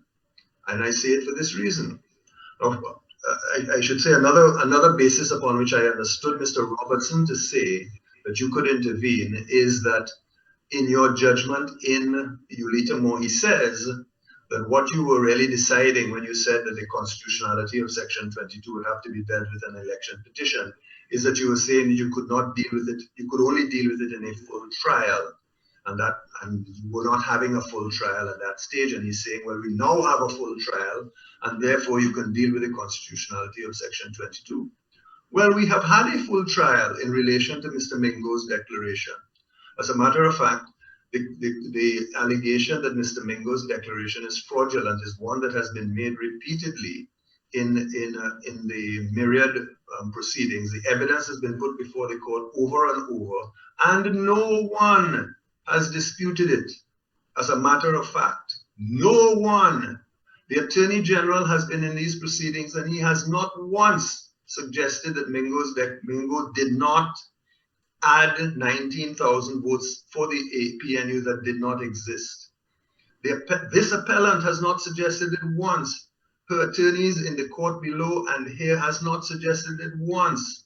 As a matter of fact, there is no dispute of fact before the court concerning Mingo's declaration. None. And so therefore there's no trial to be had. Adopting Mr. Robertson's formulation as to why you should intervene, there is no trial to be had on the question whether Mingo's declaration is fraudulent, because nobody disputes the fact. The CEO himself has produced a recount, He has produced documents showing the ballots that were counted in District 4. And he has put his signature to it saying that those are the valid votes. That's what he called it. Those are the words he used in his report. And they show that Mr. Mingo gave APNU net 119,116 more votes than were inside of the box. That's the point. Now, so if we are doing it on the basis that, well, we have had a trial, well, we have had one. There has been a trial and it is not in dispute. So if we are going to do it on the basis, well, we are smoothing over the election, that we are just making sure people do what they're supposed to do. Well, all Mr. Mingo was supposed to do under Section 84.1 was to add up the votes on the statements of poll. That's all he was supposed to do. And it is now plain that he didn't add them up. If he had added them up, he would have gotten the same result that the recount has now shown. So he did something else beside adding up. So if all we are concerned with is to ensure that public officials carry out the duties under the Act, and we're not intervening any more than that, then that is also clear. You can intervene on that basis. He didn't add it up. I don't know what he did, you know, where he got the votes from, and this is why we say it had to have been fraud. The last basis upon which I understand it's being said that you could intervene at this stage is because questions of breach of the... Your Honor, may I just interject because I have given up my right? No, Mr. Jeremy, afterwards, please. Not now. Okay. Yes, Mr. Mendez. The last basis upon which it is said that you can intervene is that there's a breach of the Constitution. Well, we have set out in our submissions that Guyana is declared to be a sovereign democratic country. People have the right to vote. It's declared that the people are sovereign and they express that sovereignty through their representatives. The facts before you indicate that the people of Guyana have decided that their representatives are to be the PPP. That is what sovereign democracy means, that the people get to decide who are to represent them. The people get to decide who is the president. I think the point is well made, Mr. Mendez. The point is very well made, yes. The point is that Mr. Mingo, by his declaration, by his failing to add up properly, whatever he did has violated the Constitution.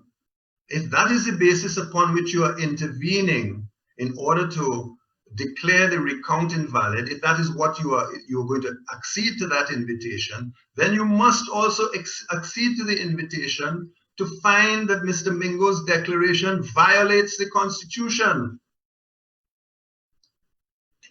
Basically, Your Honors, at the end of the day, what they are asking you to do, and you can't ignore it if you are going down this road, what they are asking you to do is basically to sanction Mr. Mingo's fraud. They're asking you to pollute the streams of justice. Well, Mr. Mendez, what I hope you would help the court with is to express your views on when the court can intervene. You say if it's to smooth out a process, the election process, to make sure that persons do what they have to do. The court thought that, at least a majority in Ulita Moore thought that if it appeared that something was about to happen, that control of the process was about to be relinquished, that the court could intervene. I understand that that is not a basis, you say, on which the court could have intervened. So I'm asking you, what do you say are the categories of situations that allow the court to intervene? What I'm saying, Your Honor, is that you are allowed to intervene in order to ensure that the process is completed. And in the circumstances of this case, the only intervention that you can make is to require Mr. Lowenfield to comply with GECOM's direction to prepare his report in accordance with the recount. That is the only basis upon which you can intervene. Yeah. And my case is, and it has been from the start, you cannot intervene to deal with any of the other allegations of invalidity. That is to say, our allegations of invalidity, or the appellant's allegations of invalidity, or the Attorney General's allegations of invalidity. We say you can't intervene to deal with any of them. But our cross appeal is this: if you are persuaded to intervene, to consider the validity of the recount, then you have to consider our allegations of invalidity as well. In other words, what is good for the goose must be good for the gander. In other words, there must be yes, I understand you clearly, Mr. Mendez. I'm speaking more generally. This is not a case that involves Section 140, but because you've raised Section 140 as a matter of interest, I'm asking. I understand the points you're making regarding the recount, regarding the report. Those points are made in your written submissions and reinforced in your oral arguments.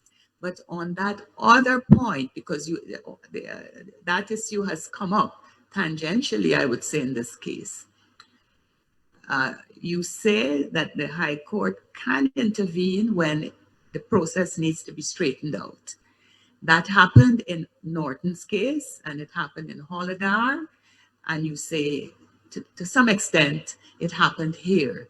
You agree that with the Chief Justice in this case that that needed to be done. I'm merely asking whether, if not in this case, but in another case, the court believes, the High Court is satisfied that some control, for example, is being relinquished or something like that is going to take place, which is contrary to the Constitution. Is the court allowed to intervene, or does that become as an Article 163 issue as well? It's a tangential point.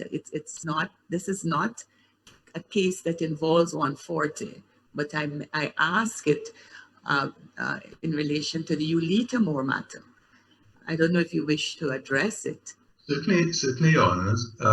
What I'm saying is that, first of all, with respect, this is a Section 140 case, because we are saying, and this is our response to the appellant, that they cannot seek any relief that challenges what GECOM is doing, because the court is precluded by Section 140 from doing that. Section 140 does not apply to the CEO, because he is not a member of GECOM, and therefore the court can intervene on the limited basis that we are suggesting, to direct him to complete the process by complying with GECOM's order. Generally speaking, we have expressed, of course, everything is fact specific, will be. We are saying as a general principle, the court can intervene to ensure that the election process is completed. For example, if a returning officer refused to make a declaration under Section 84 of the RPA, then the court can intervene and direct him to make the report, to make the declaration. Or that is not dealing with any question concerning the validity of votes or not. It is just directing him to do what he has to do so that the election can go forward. If the CEO refused to give a report under Section 96, then similarly, he will be preventing the election process from being completed, and the court can intervene in order to give him a direction. Again, the court will not be commenting upon the validity of the election or not, just requiring him to do his duty. This is what, in this particular instance, this is what is happening. GECOM has issued a direction in accordance with the law as it exists, including Order 60. And he is refusing to do what he has to do so that the election process can be completed, so that the court can intervene in that instance. Dealing directly with the Ulita Moore case, Your Honor, you will recall that we argued in that case that you could not intervene. Section 140 prevented the court from intervening, even to question the GECOM's decision to allow CARICOM to participate. The court did not agree with that, and that issue is over and done with. Well, that was the issue actually, but we wouldn't press that. We wouldn't press the issue, but that was what I was interested to pursue. But in my respectful view, Your Honors, is that issue would also be one that you would have to take up in an election petition, because that goes to the validity of what GECOM is doing. It goes to the validity of the conduct of the election. And any question concerning the validity of the conduct of the election, as the CCJ has said, they've described it in a number of different ways. They use the word fundamental irregularities. And what could be more fundamental than an allegation that the Constitution has been violated? All of those things the CCJ is saying must be dealt with by way of election petition. That is what Petri has said. That is what Sikuma has said for years and years. So that would be my direct answer to your question. But of course, that issue has been already resolved in the Ulita Moore case, and the GECOM has followed obviously the decision and did not involve CARICOM in the supervision of the RECOM. So that aspect was corrected. But we are back to square one again when the same issues as to validity of the RECOM are being raised, but on same grounds as before: constitutionality, retrospectivity, etc., etc. The same questions have come back before the court again, and we repeat what we have said. And on this occasion, we rely on the court's judgment in Ulita Moore, where you have said that these are matters that must be dealt with by an election petition. Jump high, jump low. The appellant cannot get around the very clear pronouncements of this court in that case. And you will see, Your Honors, that I have made my submissions without making any personal attacks on any of my learned friends, unless there's anything else that I can assist the court with. Thank you, Mr. Mendez. Mr. Williams? Yes, please, Your Honors. I smile, and I'm happy for the explanation or clarification by my learned friend, Mr. Mendez, that he hasn't attacked anyone. But in his reply, Your Honors, if I might respectfully refer you to that reply, in challenging my submission in relation to the chairman of GECOM having a duty and being obliged under the Constitution to make the declaration acting only on the advice of the CEO. When my learned friend proffered a case, Yulufa Alu, the Prime Minister versus the Governor General, 2001, reported in the law reports of the Commonwealth. And he was saying that an advice contrary to law or lacking legitimacy or which is unconstitutional cannot be the type of advice contemplated by Section 201, and the Governor General must be entitled to disregard it or to refuse to act on it. Our understanding is that he's saying that equally the chairman of GECOM can refuse to accept the advice of the CEO if these conditions apply to the advice. And that's the problem that Mr. Mendez will be confronted with.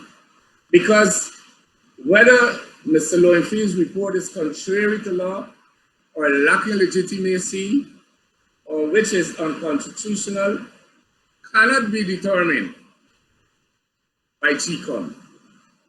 That will have to go to an election petition court.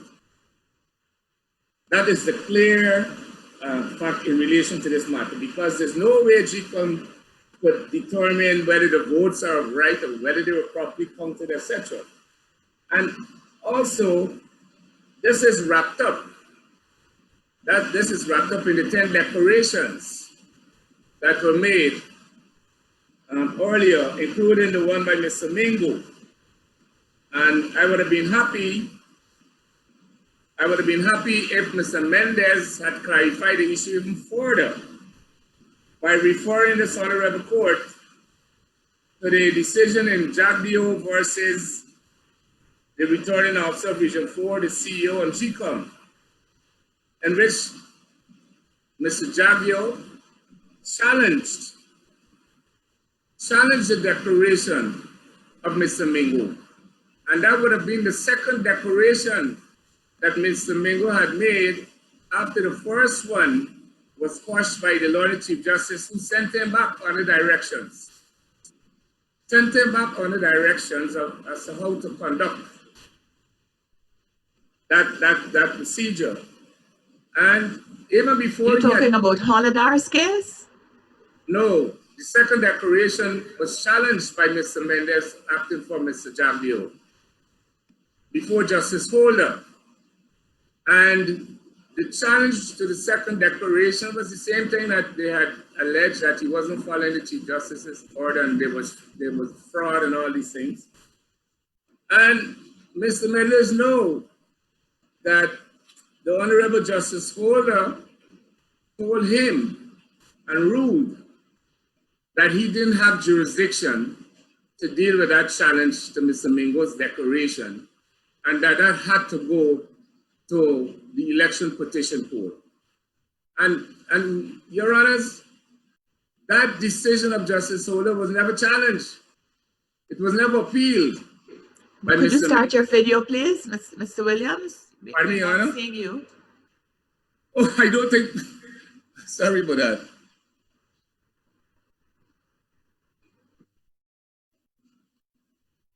Yes, please. Am I being seen now?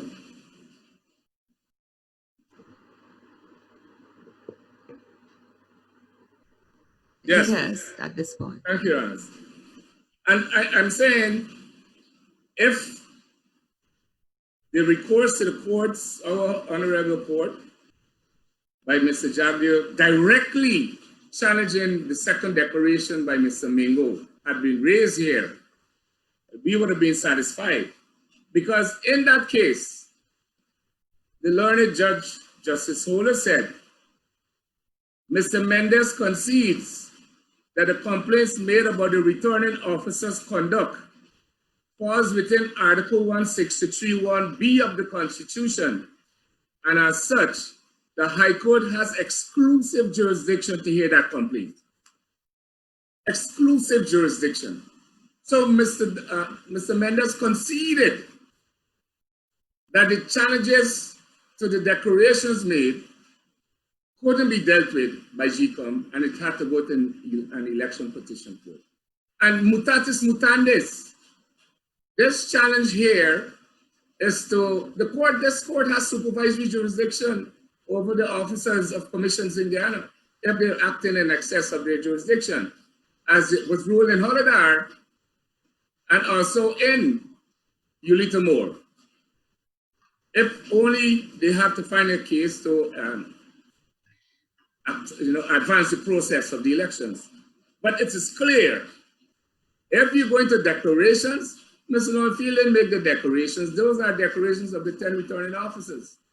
They have not been invalidated, and the CCJ said that they cannot be invalidated except by an election petition court. And I'm taking a dim view of this matter because we are always upfront with our courts. Very much upfront, and Your Honors know that. And so I would urge, that's why, I mean, you put in a caveat, I'm not attacking you, but I'm saying, Mr. Mendes, I would have expected that you would have informed this Court of Appeal of ours that you had in fact sought to challenge Mr. Mingo's declaration. That is a declaration that has been submitted to GECOM, not the force that was quashed by the Honorable Chief Justice. That one was challenged and it was sent to an election petition court, and therefore it is valid and subsisting. And what happens here is that there's a presumption of regularity. The framers of our Constitution knew what they were doing. They knew that there's a process. Mr. Mingo is not acting alone. But when Mr. Mingo acts is when the entire electoral process and machinery dumps the product on his desk. He doesn't do anything, they bring it to him. And his duty is to ascertain and send the report for the elections of members of the National Assembly under Section 96. And you know Section 96 has been constitutionalized by Article 162(1)(b). And also the advice has to go for the election of the president. That is our law. And so which of your grounds are we looking at now, Mr. So Williams? when we come here, Your Honor, in this case, in relation to the advice, the CEO has given a report to the chairman of tender a report to GECOM. That report, as I said, has two facets. The one that deals with the election of members of the National Assembly, that report goes to the commission and they use it as the basis for making a declaration. That is to ascertain the results of the election and allocation of seats.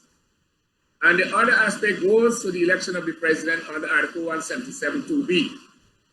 And when he tenders that advice under Article 177(2)(b), the chairman has to act, is obliged to act only on that advice, only in accordance with that advice. I cited the law earlier. And we're saying that the court could supervise the failure of the chairman of GECOM to carry out a constitutional duty. That has nothing to do with numbers or anything. That is something that the Constitution says. You must act only on this advice and declare the person deemed in it to be elected president as elected. And that's what we have before your honors. You have a supervisory jurisdiction to do that. All the cases say that. Oladar, Hamilton, I've been in all of them. And so we urge you to act. This is not a case where you challenging declarations and all that. And that's why we said those declarations are extant and they cannot be overtaken with respect to the Lord Chief Justice. They cannot be overtaken. What that means? They cannot be rescinded or invalidated except by the election court, as the president of the CCJ said. So, Your Honor, this is the situation that we have. The declarations are not being challenged here. We're saying what we are challenging is the failure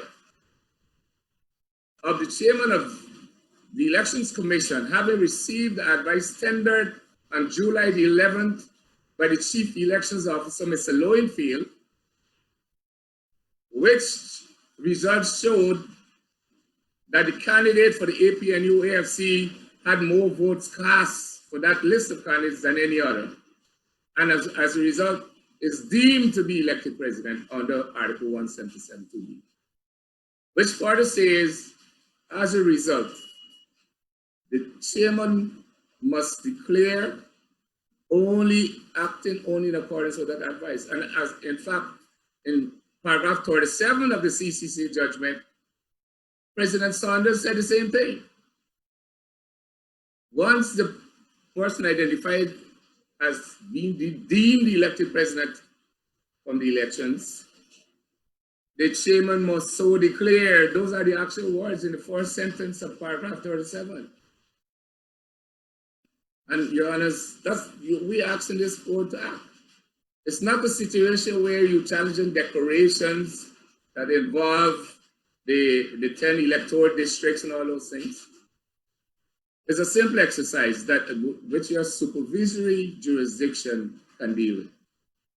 And it's holding up elections because that is the first thing that is in place. What is being argued by Mr. Mendez is subsequent to the laying over of the July 11th report by Mr. Lowenfield.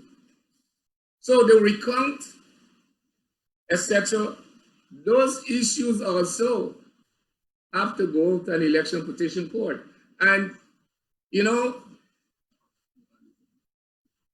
let me close there because I want my learned friend has to speak here, but I'm saying in closing that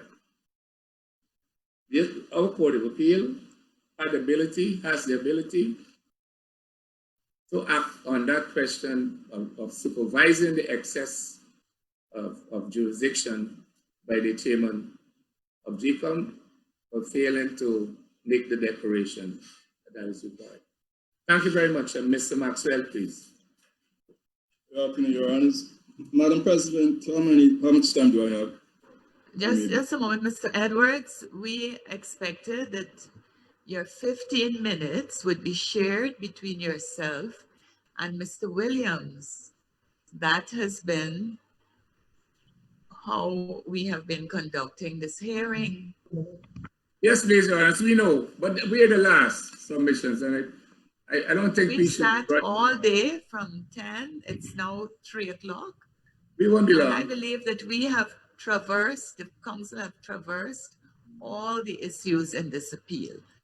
There So, are just two more, Yes. Your Honor. Just two more issues in our respondents' appeal. We are asking the court to bear with us. The court has been very, very cooperative and with us. Your Honor, with respect, this is John Jeremy. You did promise me at the end of Mr. Mendez's address that I would have a minute. And that's all that I need. I don't even need a minute. All right, so Mr. Williams, we'll give you 1 minute more. Mr. Edwards, 1 minute to wrap up what you wish to say. That's Mr. Jeremy. No, yes, Mr. Jeremy will come to you shortly for your minute. Mr. Okay. Edwards, please wrap up. What can I say in 1 minute? No 1 minute, just finish off with the. Your Honors, I've heard Mr. Jeremy, Senior Counsel, comments as regards the submissions of the counsels on the other side. Use the strong words, intellectual dishonesty. I would be more charitable than that, Your Honors. And I would suggest... Mr. Edwards, we have to just get down to the issues in this appeal. We'd like to wrap up. That is what precisely I'm doing, Your Honors, in my own style. And I would like to suggest, Your Honors, that there can be no greater legalistic nonsense than the arguments that have been proffered by counsels on the other side as regards the weight they have attached to the nebulous, and there's no better word of describing it, recount order 60. And if I had time, Your Honors, I would have showed how counsel for the chairman's reliance on 162 1B is misplaced.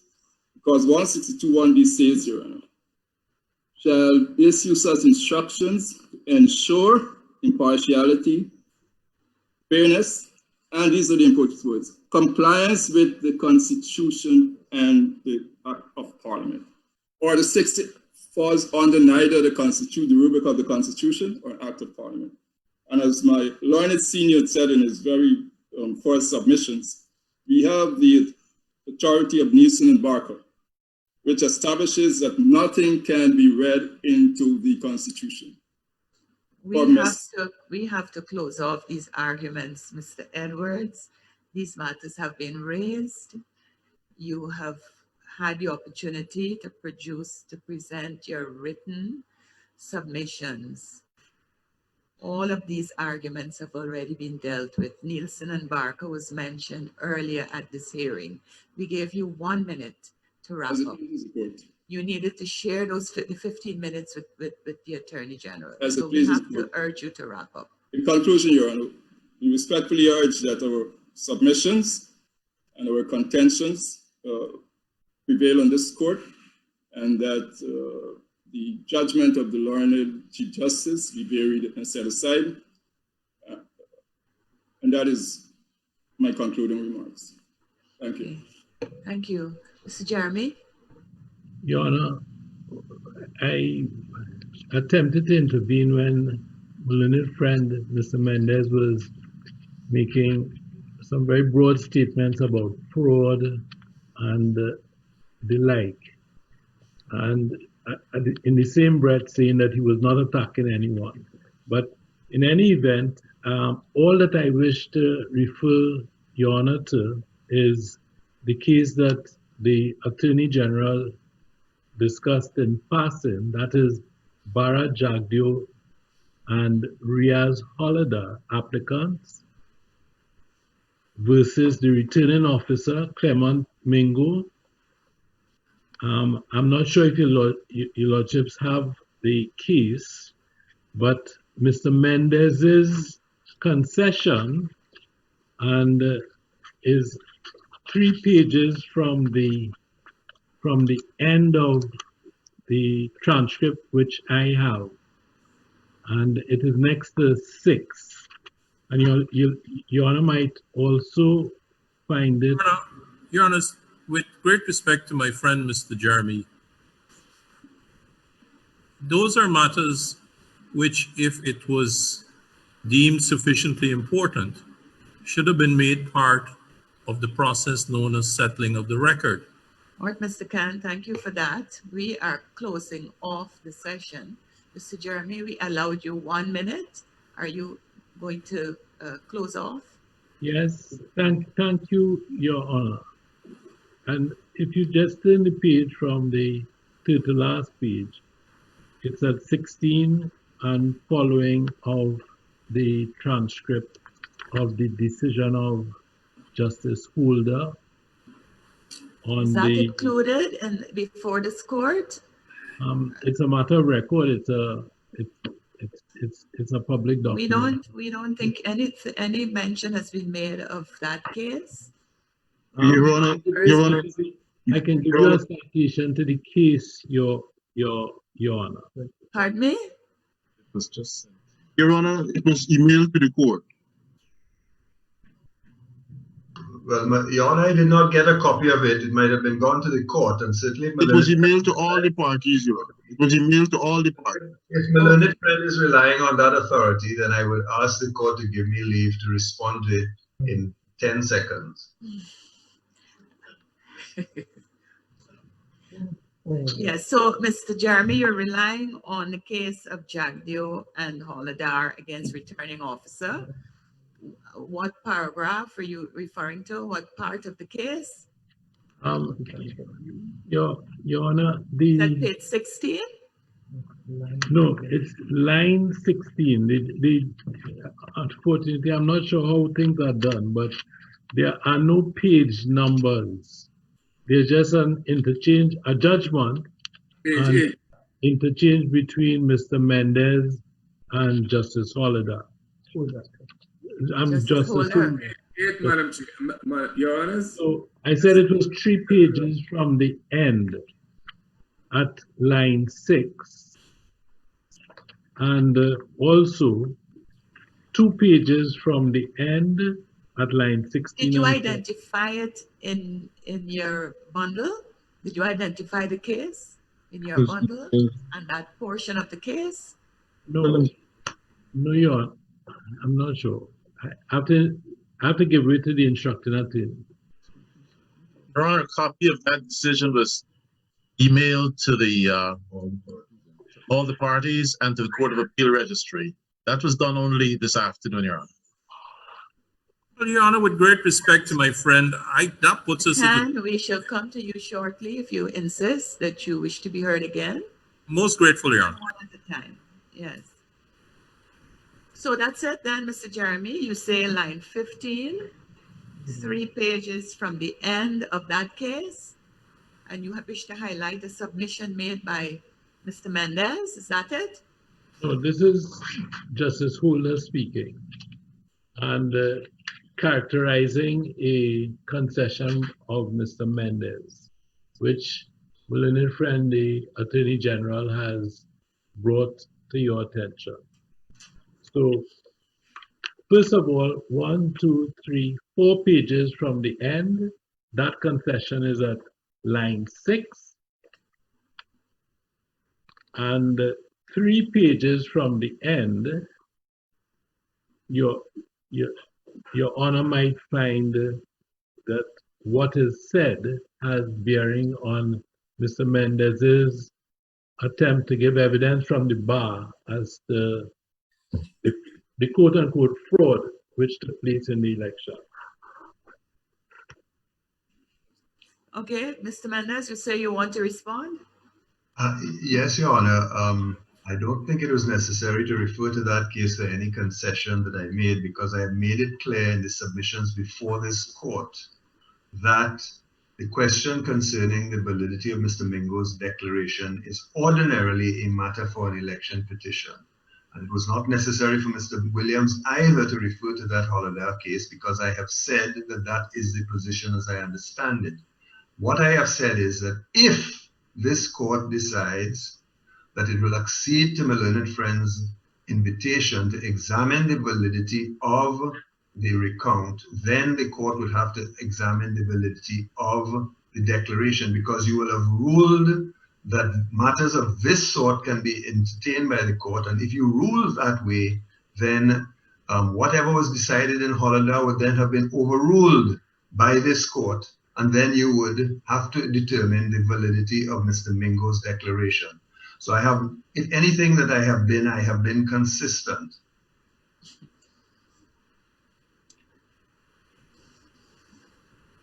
Thank you. All right, so Mr. Khan, you still have something to say? Yes, please, Your Honor. I am taken a bit by surprise. You have half a minute. I will try to do so with the court's indulgence. Your Honor, if that is the position, we have not had an opportunity to look at that particular aspect of the argument that is now being raised. And we would like an opportunity to perhaps lay over some very short submissions regarding whatever it is has been raised in this matter. This catches us completely by surprise. This last point? The last point and the last case, Your Honor. It's not in the bundle. It's not been referenced anywhere before. You wish then to send by email any comments on that submission? We would like to do so, Your Honor, because it places us at a distinct disadvantage, as you would recognize. The rest of the parties, I might add, especially in relation to my clients, we were not part of Hollander, we were not part of Ulita Moore. So when you bring a case that is not part of the bundle, it doesn't give us an opportunity to look at it before. So when do you think you'd be able to put in, we'll give you 1 page of submissions?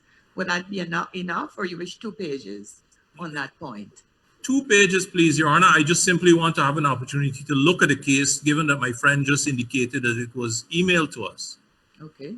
Having regard to the submissions made by the Learned Attorney General in reliance to it, and which was also referenced by Mr. Jeremy. We'll allow any of the parties who wish to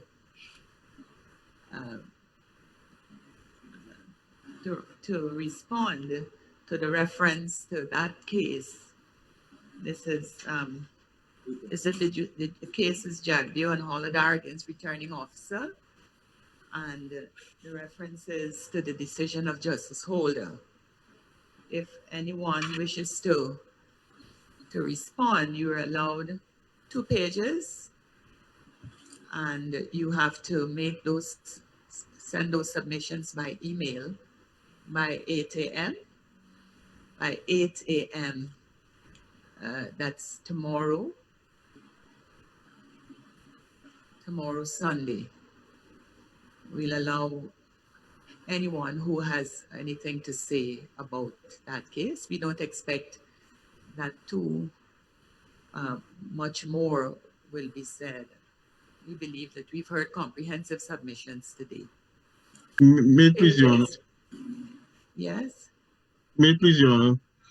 In view of the fact that the respondents will be having this opportunity to put in 2 pages of submissions, which we don't know what they will say, could we just have an hour and a half just after to put in at least a page? We don't know what they will say.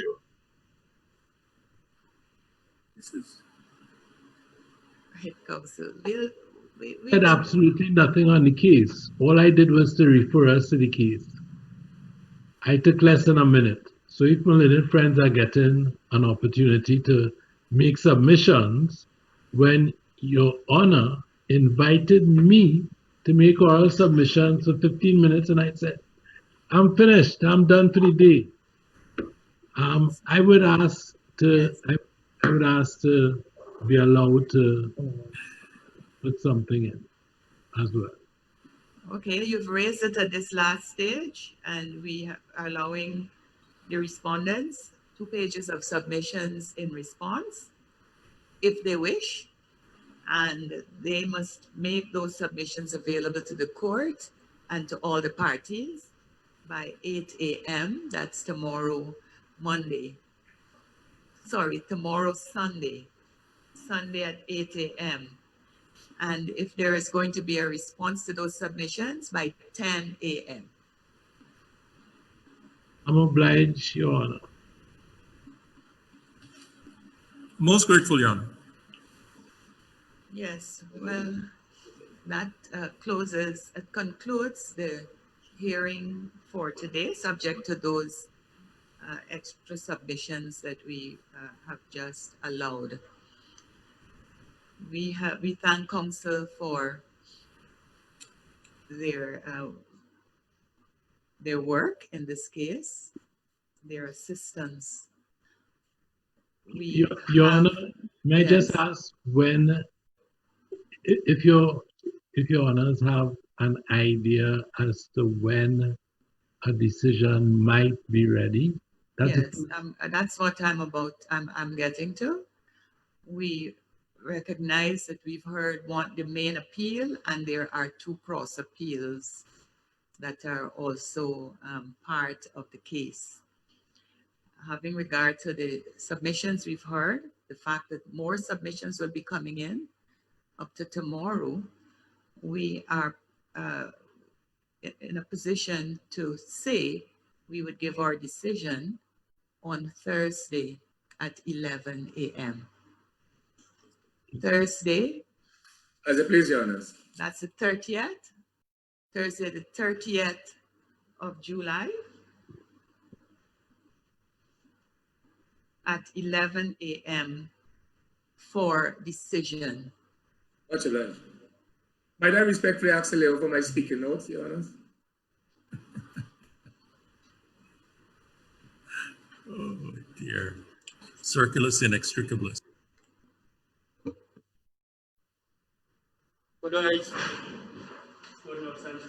Cashier, you just gave me permission.